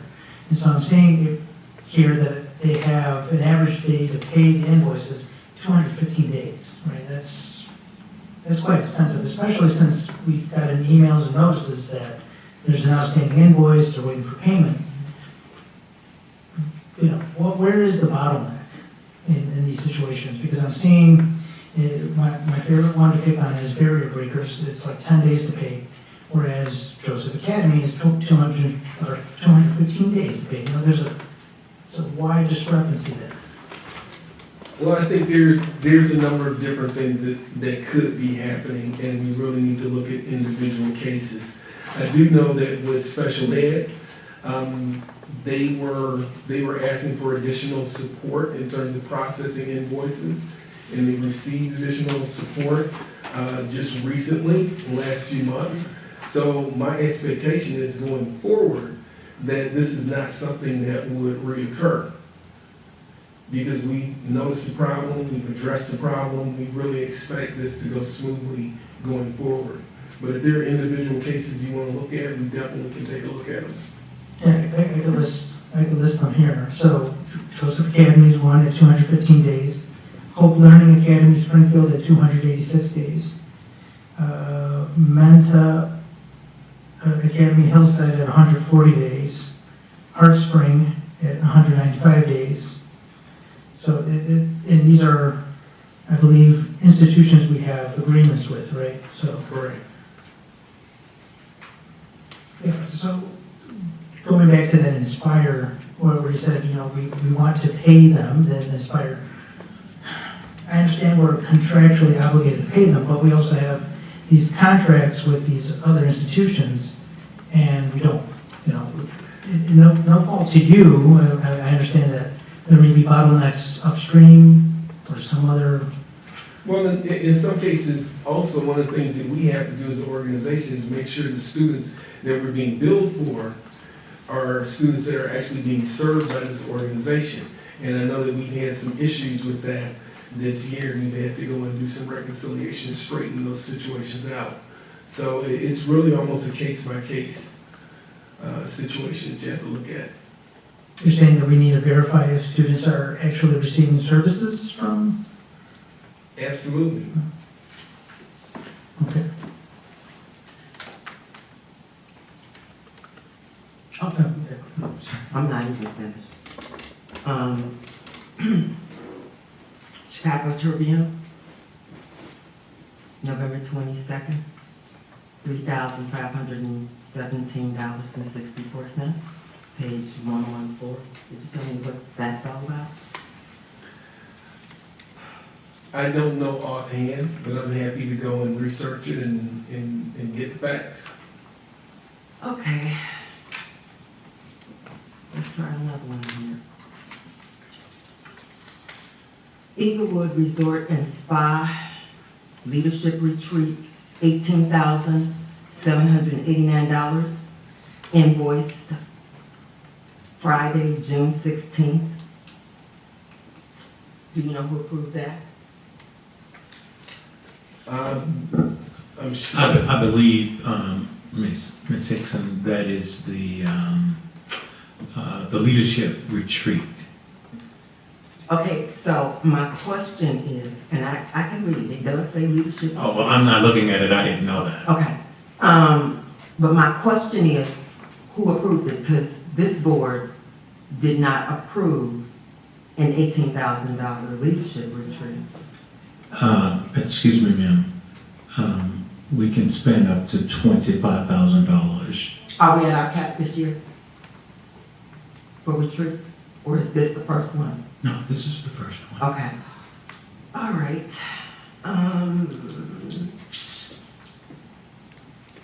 Credit card bill, $44,000. With regards to that, I requested that it be added to the board book, and still not up there. Yes. What did you request? The credit card statement.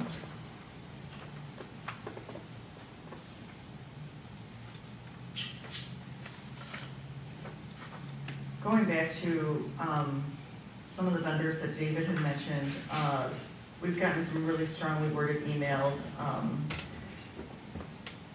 from schools that serve a lot of our special ed students.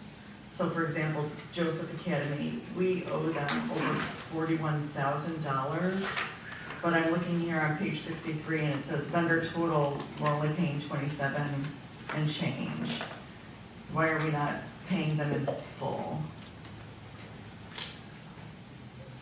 I'm not sure. I'd have to research that. Sometimes we may have made a payment on a special voucher, and so what you're seeing on the bill list might not be the entirety of what's paid. It really, I think you have to get all the facts in front of you. I don't think you're getting a complete picture without doing that. So we're happy to get all the facts and lay out a timeline and discuss it. Okay.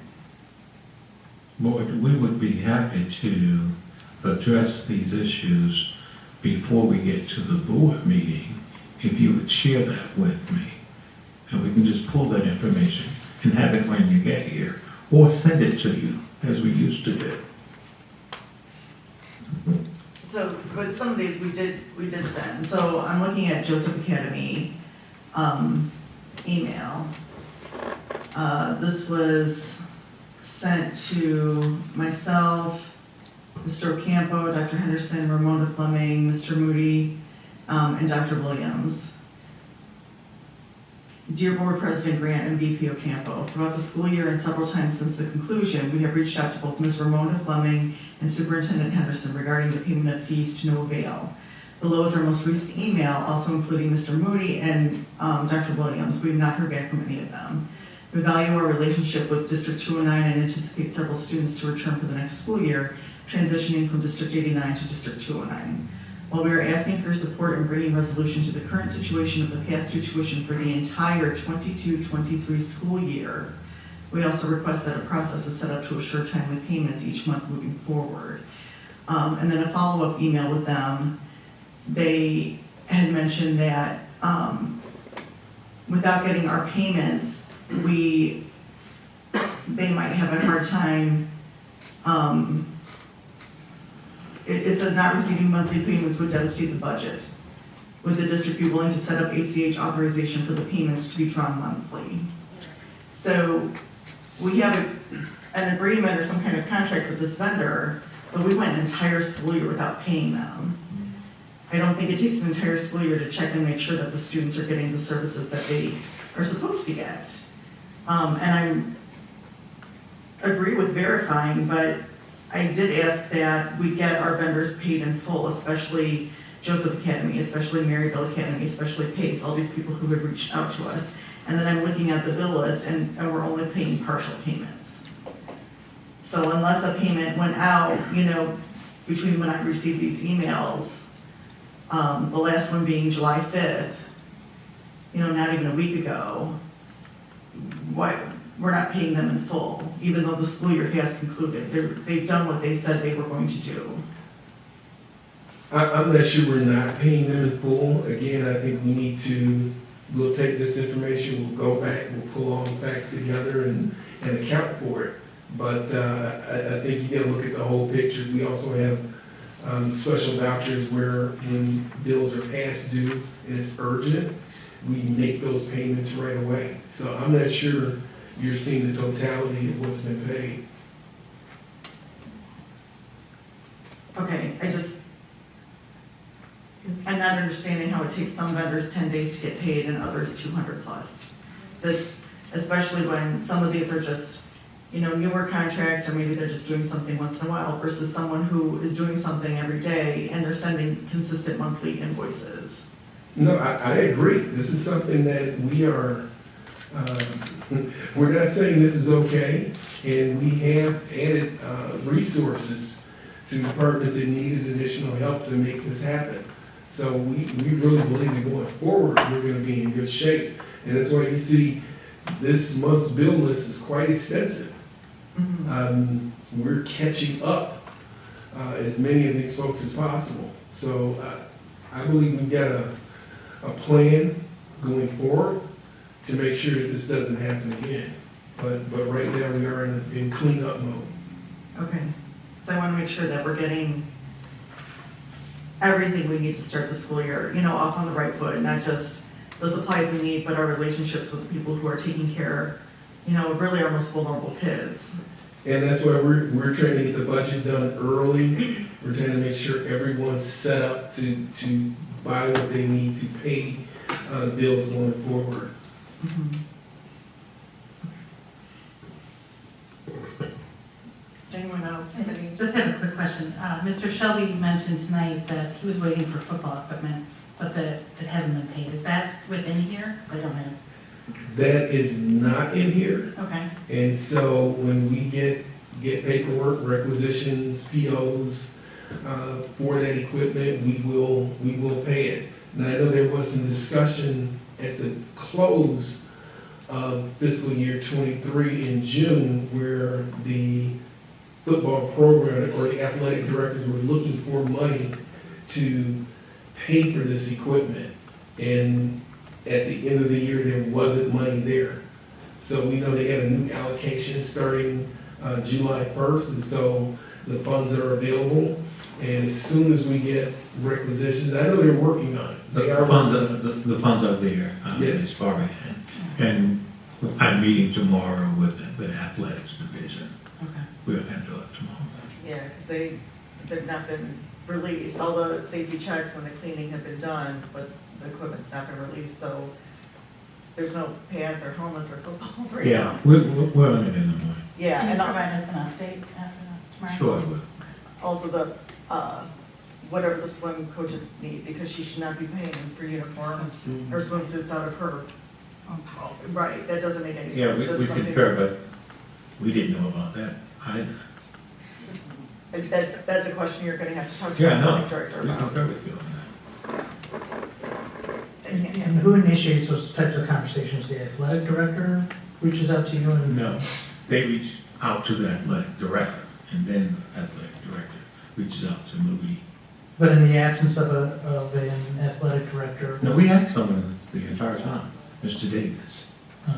Yeah. I think one of the things that we have to make sure that's still happening, that has happened in the past, is that we used to have coaches meetings before the start of school.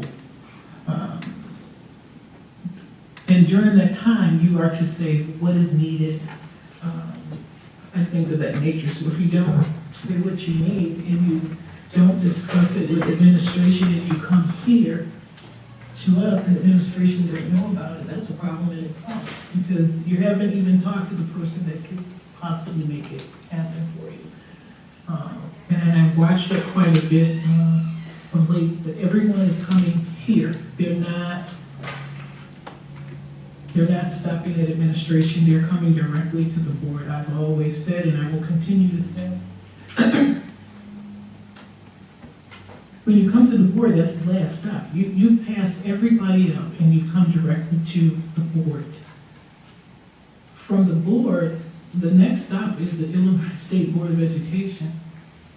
From there, it's the state attorney's office. So when you stop here before going to anyone else, I think we need to start redirecting the people back to where they need to go.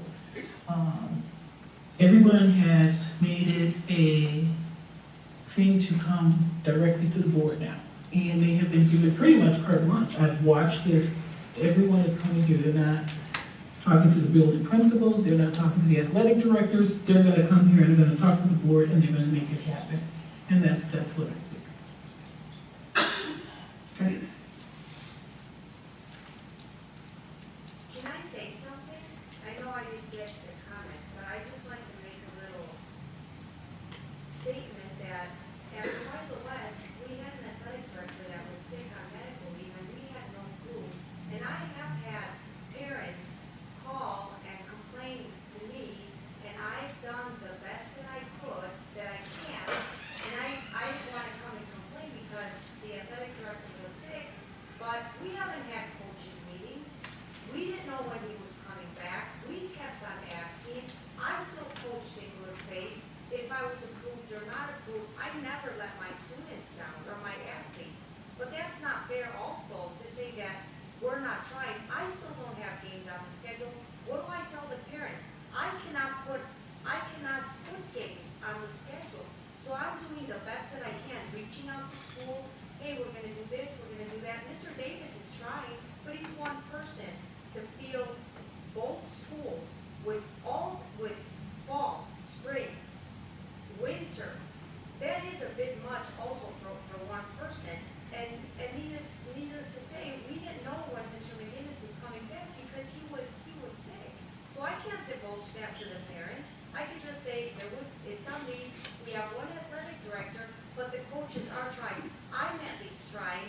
I do everything I can for the athletes at all times before and after. They're my priority, and I do anything I can for them. So that is a little unfair to also just say, the I'm doing it. Let me be real clear, I was not making any accusation that you weren't doing anything. What I was saying is that in the past, they have had coaches meetings, and during that time, that's when you discuss what you need. At no time have I said anyone was wrong. What I've said is that people have come here and say, hey, I need A, B, and C, when you skip the building principal, you skip the athletic director, you skip the assistant superintendent, you just came straight here. That's all I'm saying. And those things are usually handled in coaches' meeting. And yes, I understand what you're saying when you say that the athletic director at Proviso West was ill, but there was one in place. Yeah. But he wasn't there for months. So I think, I hear what both of you are saying, and I do agree that, everyone needs to follow the chain of command and work their way up. But I also think it's wrong to assume that because people are here, they didn't follow it. I think that's I view most people as coming up to the board because they've reached the end of the rope. They're at the end of the line. And they, for whatever reason, haven't been heard, or action hasn't been taken, or they haven't been given the right direction to solve a problem. And that's why they're here. So I think it's a mistake to just assume that the chain of command has not been followed. And regardless, when you arrive, everyone deserves to be heard when they get up here, everyone. But we are off topic a little bit, thank you. Let's get back on this. Does anyone have any other questions for Mr. Moody? Yes, tuition. I'm looking at these bills for tuition. What I see is a person's name, but I see a grade, I don't see a university, I see nothing. And then I believe, I broke this out, there was one person that no longer is with the district, 11 classes for a total of $29,000. Oh, is this Eldemar? Yes. Has this been reimbursed? Or is this the recommendation of the board to pay for his classes now? He just left. He just left. He just left. All right. Yeah, that was, a hard decision that he made. Let me ask you a question. In reference to these classes, when they take them, they have to turn in the semester, right? Pre-approved. Each semester, right? Mm-hmm. So $29,000, that means that person didn't turn in his voucher in a timely manner. Okay.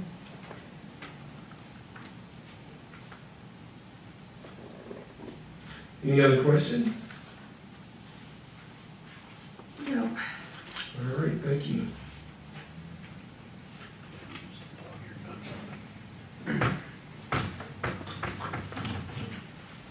Ms. Grant, that concludes our presentation. Thank you. All right, thank you.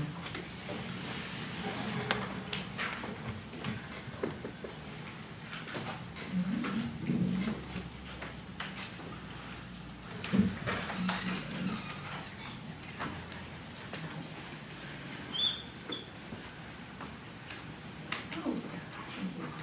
Actually, I looked at her too. I want to do this share screen thingy. Very excited.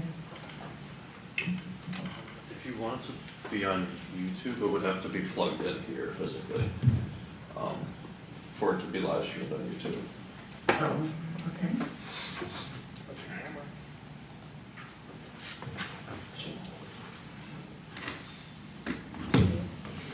Put the camera to the screen.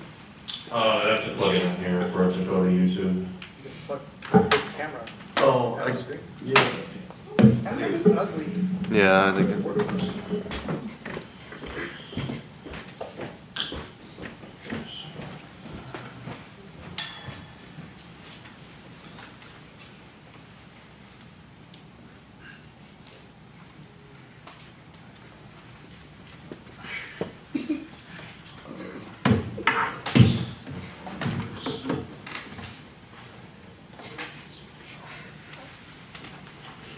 Is that you? It's working, yes. Okay, perfect. I should plug this in. Okay, you're good. So I can swap between, Yeah, you can do your full screen as being shared, and then on YouTube as well. excellent. Okay, so I just wanted to go over with everyone about how to find these 5 essential surveys. If you look at the tab, it's 5-essentials.org/Illinois 5E 2023. Make sure you're looking at the right year. So here we could see each school, Proviso West, Proviso East, and Math and Science Academy. The ratings or the recommendations have not changed from last year. So last year, PMSA was still listed as partially organized for improvement. Proviso East and Proviso West were listed as not yet situated for improvement. So if we just take a look at Proviso Math and Science Academy, we can see the response rate here. We had a tremendous response rate by students and teachers. Thank you very much for participating.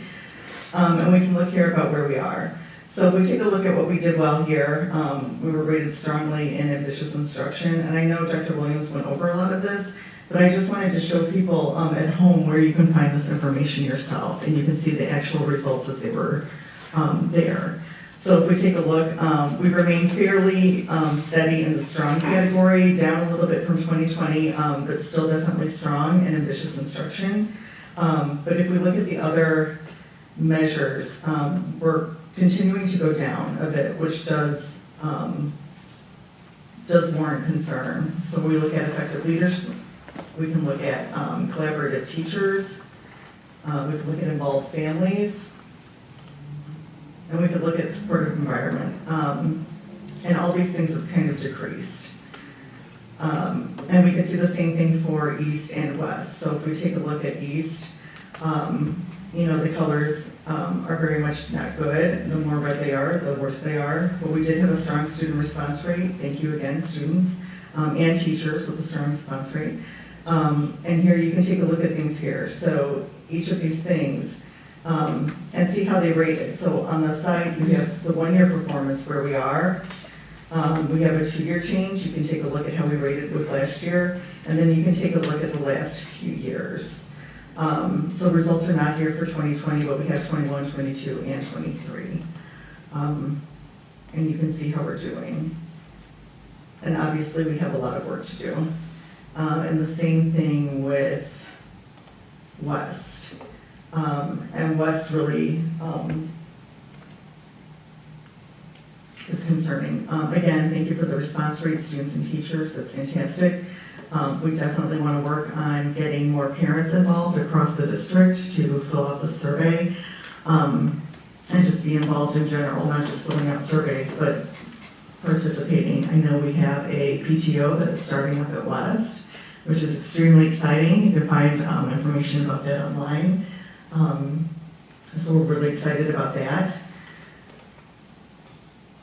But I just want to make sure everyone can see this at home because this is a good, or in our case, not so good indication of how we're doing across several really important measures. The other thing I wanted to share is that we do have a few meetings coming up. And again, every time I talk, I do talk about parent and community support and getting involved in our schools, and that's so incredibly important. Answering a 5 essential survey is one way to do it. Joining a PTO is another. We have David's Finance Committee, which met last week, which was fantastic. We have Sam's ongoing Facilities Committee. But we have 2 new committees that are joining the mix this month.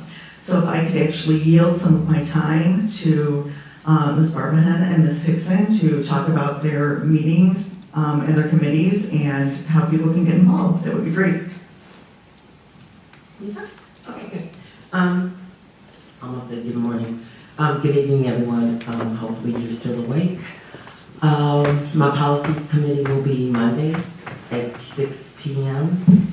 I've got some fantastic people from the community that will be involved in helping shape some new policy. And I'm really excited about this committee. Yield it to Ms. Barbahan. So the Parent and Community Engagement Committee will start next Tuesday, a week from today, at 5:30 p.m. and we're going to meet at the PMSA library. So it's a little bit more of a comfortable setting. We can kind of get to know each other. talk about our mission and our vision and what we see parents and community engagement looking like over the next school year. And I'd love to invite parents, students, faith leaders, elected officials, everybody within our community is welcome to join us. Thank you. All right. Do you have a facilities meeting? No, my next facilities meeting will be the first Tuesday of the month, right before our board meeting. I won't have one for July, until August. Oh, in August. Fantastic. Okay, thank you so much. All right, we'll make sure that all that information gets on the website, so people know where to go and what day and what time. Thank you so much. That concludes my president's report.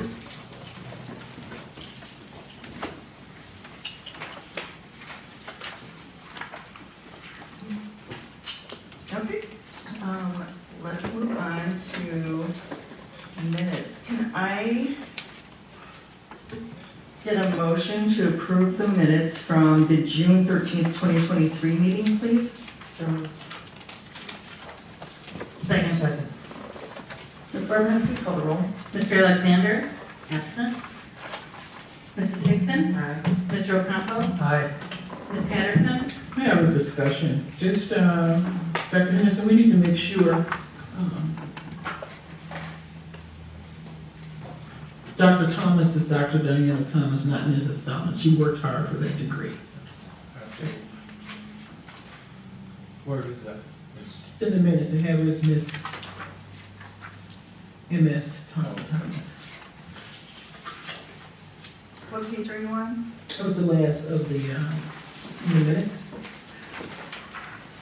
We give gratitude, old business. I see, thank you. Yes, Dr. Thomas, Dr. Thomas. Correction noted. Thank you.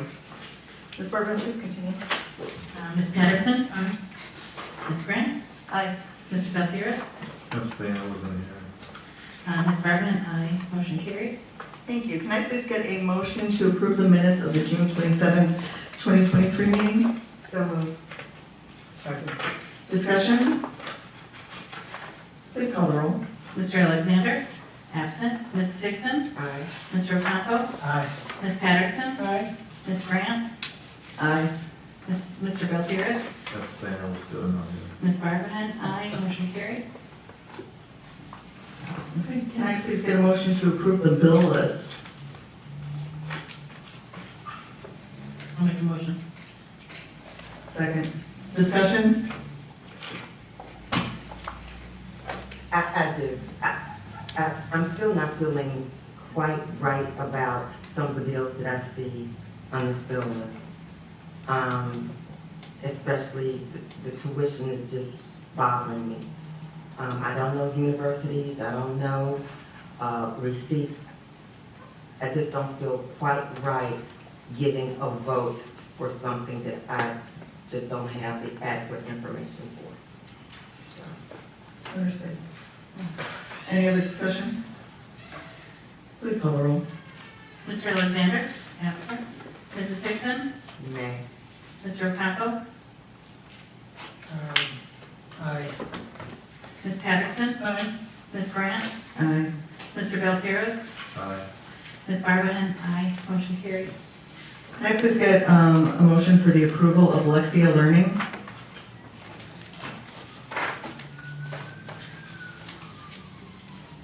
I just noticed something. It's listed as information item, like in the thing, but it's listed as an action item on the agenda. So can we still vote on this? It's on the agenda as approval of Lexia Learning. Correct. It's just listed as information item here, so we can still vote on it, correct? Absolutely. Okay, just want to make sure we are in compliance. Did I have a motion? I'll make a motion. All right, second. Discussion? Hearing none, please call the roll. Mr. Alexander? Absent. Mrs. Hickson? Aye. Mr. Ocampo? Aye. Ms. Patterson? Aye. Ms. Grant? Aye. Mr. Belfiore? Aye. Ms. Barberman? Aye. Motion carried.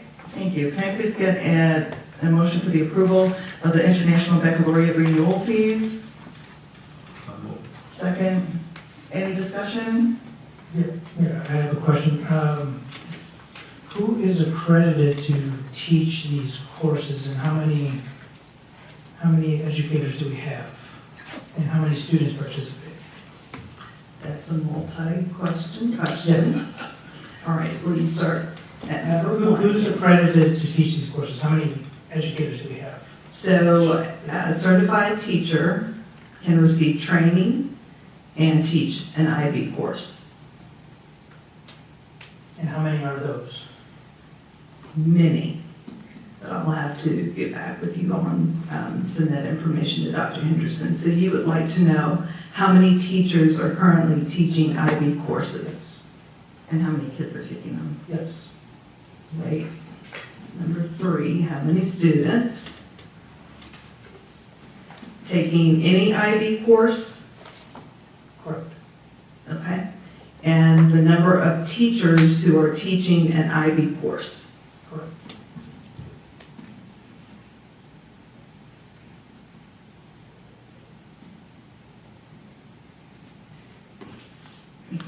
Any other discussion?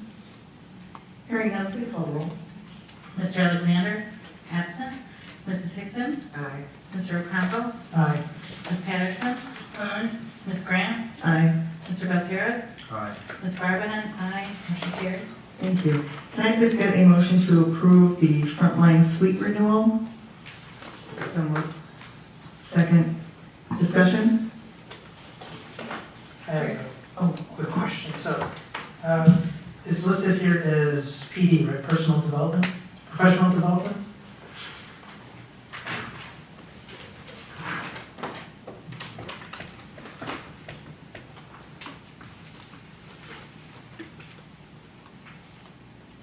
So with Frontline, we have numerous applications that the district uses and has used for many years. So is there a question about a particular application? Yeah, it says it's used to track and manage PD opportunities. right? Yes, So, that's the professional learning management system. okay. Ms. Albans, who is working with PD and evaluation, has been setting up the implementation of that system. It works in cooperation with the employee evaluation management system. It ties in so that as we're evaluating staff, we can assign PDs, it can give recommendations for PDs. It's also going to house all of our professional learning opportunities for every staff member. So if we had training for our security staff, we could put that onto the Frontline platform and they would have a place to sign up for it. It also connects in with, I was about to say ASOP, it's not ASOP anymore, where we request subs, so that if it's an off-site and it requires a teacher to have a sub, it ties into that system so that the PD automatically says this teacher is going to be out a half a day, find a sub for that teacher. It also gives us analytics on our professional development. So for instance, the information I provided for you this evening about Power School PD, that was on a spreadsheet. And it was housed on someone's computer or in the cloud. With this system, all of the PD is housed there so that we can pull a report. We can say exactly who and how many people went to this particular PD session and can do some analytics with that. It's going to help us quite a bit to manage the professional development across the system and then also have some analytics that we can use to get better in that area. Will we see the stuff from Inspire in here? So that's a one-on-one coach, and yes, of course we could, because we can put all professional learning opportunities into the system. That includes any out-of-district PD opportunities. For instance, our international baccalaureate teachers take courses online, synchronously, or they go on site for PD. All of those conference requests will be put into the PLM system as well, and it routes the approval. So instead of receiving stacks of approvals in my box, in my physical box, it will come to my email and be routed to the correct individuals to make sure that the approval process goes through.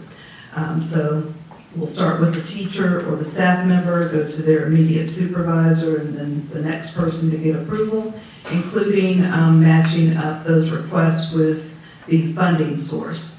So for instance, our federal programs coordinator would get some of those if they are deemed to be paid for with federal programs.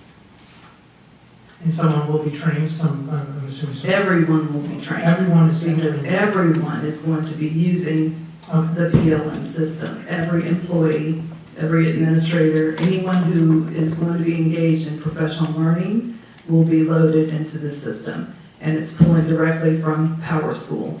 So that sync happens, and as new colleagues are onboarded, they're automatically synced into the PLM system, and that's going to be the portal through which folks get their professional development and track it over time. This will help teachers as well, everybody who get CPDUs, because then you don't have one piece of paper that you have to put in a physical folder somewhere. You have a record of all of your professional learning opportunities in one place and can print out your reports. Your supervisor can print out reports for all of their employees in their areas so that you can look at what they've done professionally. Right now, it's in paper, it's in files, it's in many different places, and that's not leveraging technology well. Got it, thank you. Any other discussion? Please call the roll. Mr. Alexander, absent. Mrs. Hickson? Aye. Mr. Ocampo? Aye. Ms. Patterson? Aye. Ms. Grant? Aye. Mr. Gutierrez? Aye. Ms. Barbahan? Aye, motion carried. Can I please get a motion for the approval of the College Board Digital SAT Suite of Assessments? So moved. Second. Any discussion? Hearing none, please call the roll. Mr. Alexander, absent. Mrs. Hickson? Aye. Mr. Ocampo? Aye. Ms. Patterson? Aye. Ms. Grant? Aye. Mr. Gutierrez? Aye. Ms. Barbahan? Aye, motion carried. Can I please get a motion for the approval of the Yale database renewal? So moved. Second. Any discussion? Hearing none, please call the roll. That's okay. Mr. Alexander, absent. Mrs. Hickson? Aye. Mr. Ocampo? Aye. Ms. Patterson? Aye. Ms. Grant? Aye. Mr. Gutierrez? Aye. Ms. Barbahan? Aye, motion carried. Can I please get a motion for the approval of the Valley Business Machines T184 online calculators? So moved. Second. Any discussion? I have one final question regarding this. And Dr. Williams, you mentioned that we have redundancy, right? We have physical calculators, and then we'll continue to invest in this online calculator. So are we going to continue to invest in physical calculators? As scholars need them, yes. I would say we're going to evaluate the need. Right now, I don't have a good inventory of how many physical calculators we have, but there will likely always be a need. Fortunately, the College Board is going to the digital suite of assessments, so they have a built-in calculator that's going to help us. Because the physical calculators, of course, you have to buy batteries and you have to keep up with them, and they can break. And this has always caused a problem as long as I've been an educator in administration around testing time to make sure you have the right number of calculators. So by investing in this product, but also keeping up a strong inventory in schools for the physical calculators is important for us to do. So we'll make sure that each student has access to first the physical calculator, or we'll tell them, hey, you have access to both? Well, we'd like to evaluate the needs. I mean, many scholars are not necessarily wanting a physical calculator. For instance, at Summer Flight this year, we made sure that the teachers that are teaching the accelerated math program had enough physical calculators because we didn't have all of the software loaded for the online calculator. So in those cases, we want to make sure that there's a one-to-one correspondence with students and the device that they need. Thank you. Any other discussion? Hearing none, please call the roll. Mr. Alexander, absent. Mrs. Hickson? Aye. Mr. Ocampo? Aye. Ms. Patterson? Aye. Ms. Grant? Aye. Mr. Beltran? Aye. Ms. Barbahan? Aye. Motion carried. Thank you. Can I please get a motion for the approval of SAVIS supplemental math curriculum resources for Proviso West High School? So moved. Second. Any discussion? Bless you. Hearing none, please call the roll. Mr. Alexander, absent. Mrs. Hickson? Aye. Mr. Ocampo? Aye. Ms. Patterson? Aye. Ms. Grant? Aye. Mr. Beltran? Aye. Ms. Barbahan? Aye. Motion carried. Thank you. Can I please get a motion to approve the removal of obsolete technology equipment? So moved. Second. Any discussion? Just one comment. It'd be nice if, in the future, if we could donate these to a nonprofit or have these as a computer learning class for our students. That's it. Thank you. Any other discussion? Please call the roll. Mr. Alexander, absent. Mrs. Hickson? Aye. Mr. Ocampo? Aye. Ms. Patterson? Aye. Ms. Grant? Aye. Mr. Beltran? Aye. Ms. Barbahan? Aye. Motion carried. Thank you. We are down to the personnel report. Does anybody want to pull or table?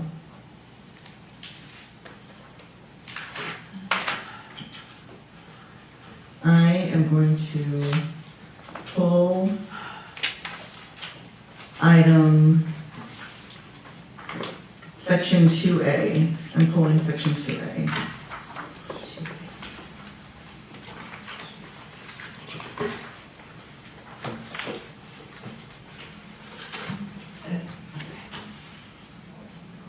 Just 2A, not the C, C, D. Pulling Proviso Teachers Union, That's correct. 1 and 2, 2A, 1 and 2. Yes, ma'am. Anything else?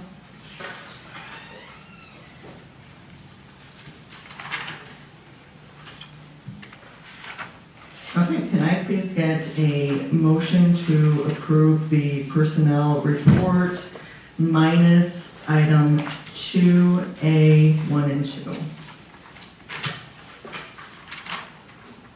So moved. Second. Any discussion?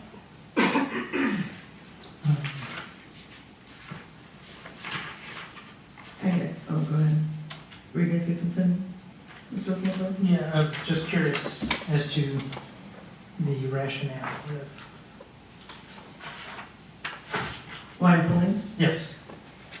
I'm pulling because we don't have resumes or histories. Oh, okay. Thank you for the reminder. You're welcome. I did have a question. I thought I saw on here,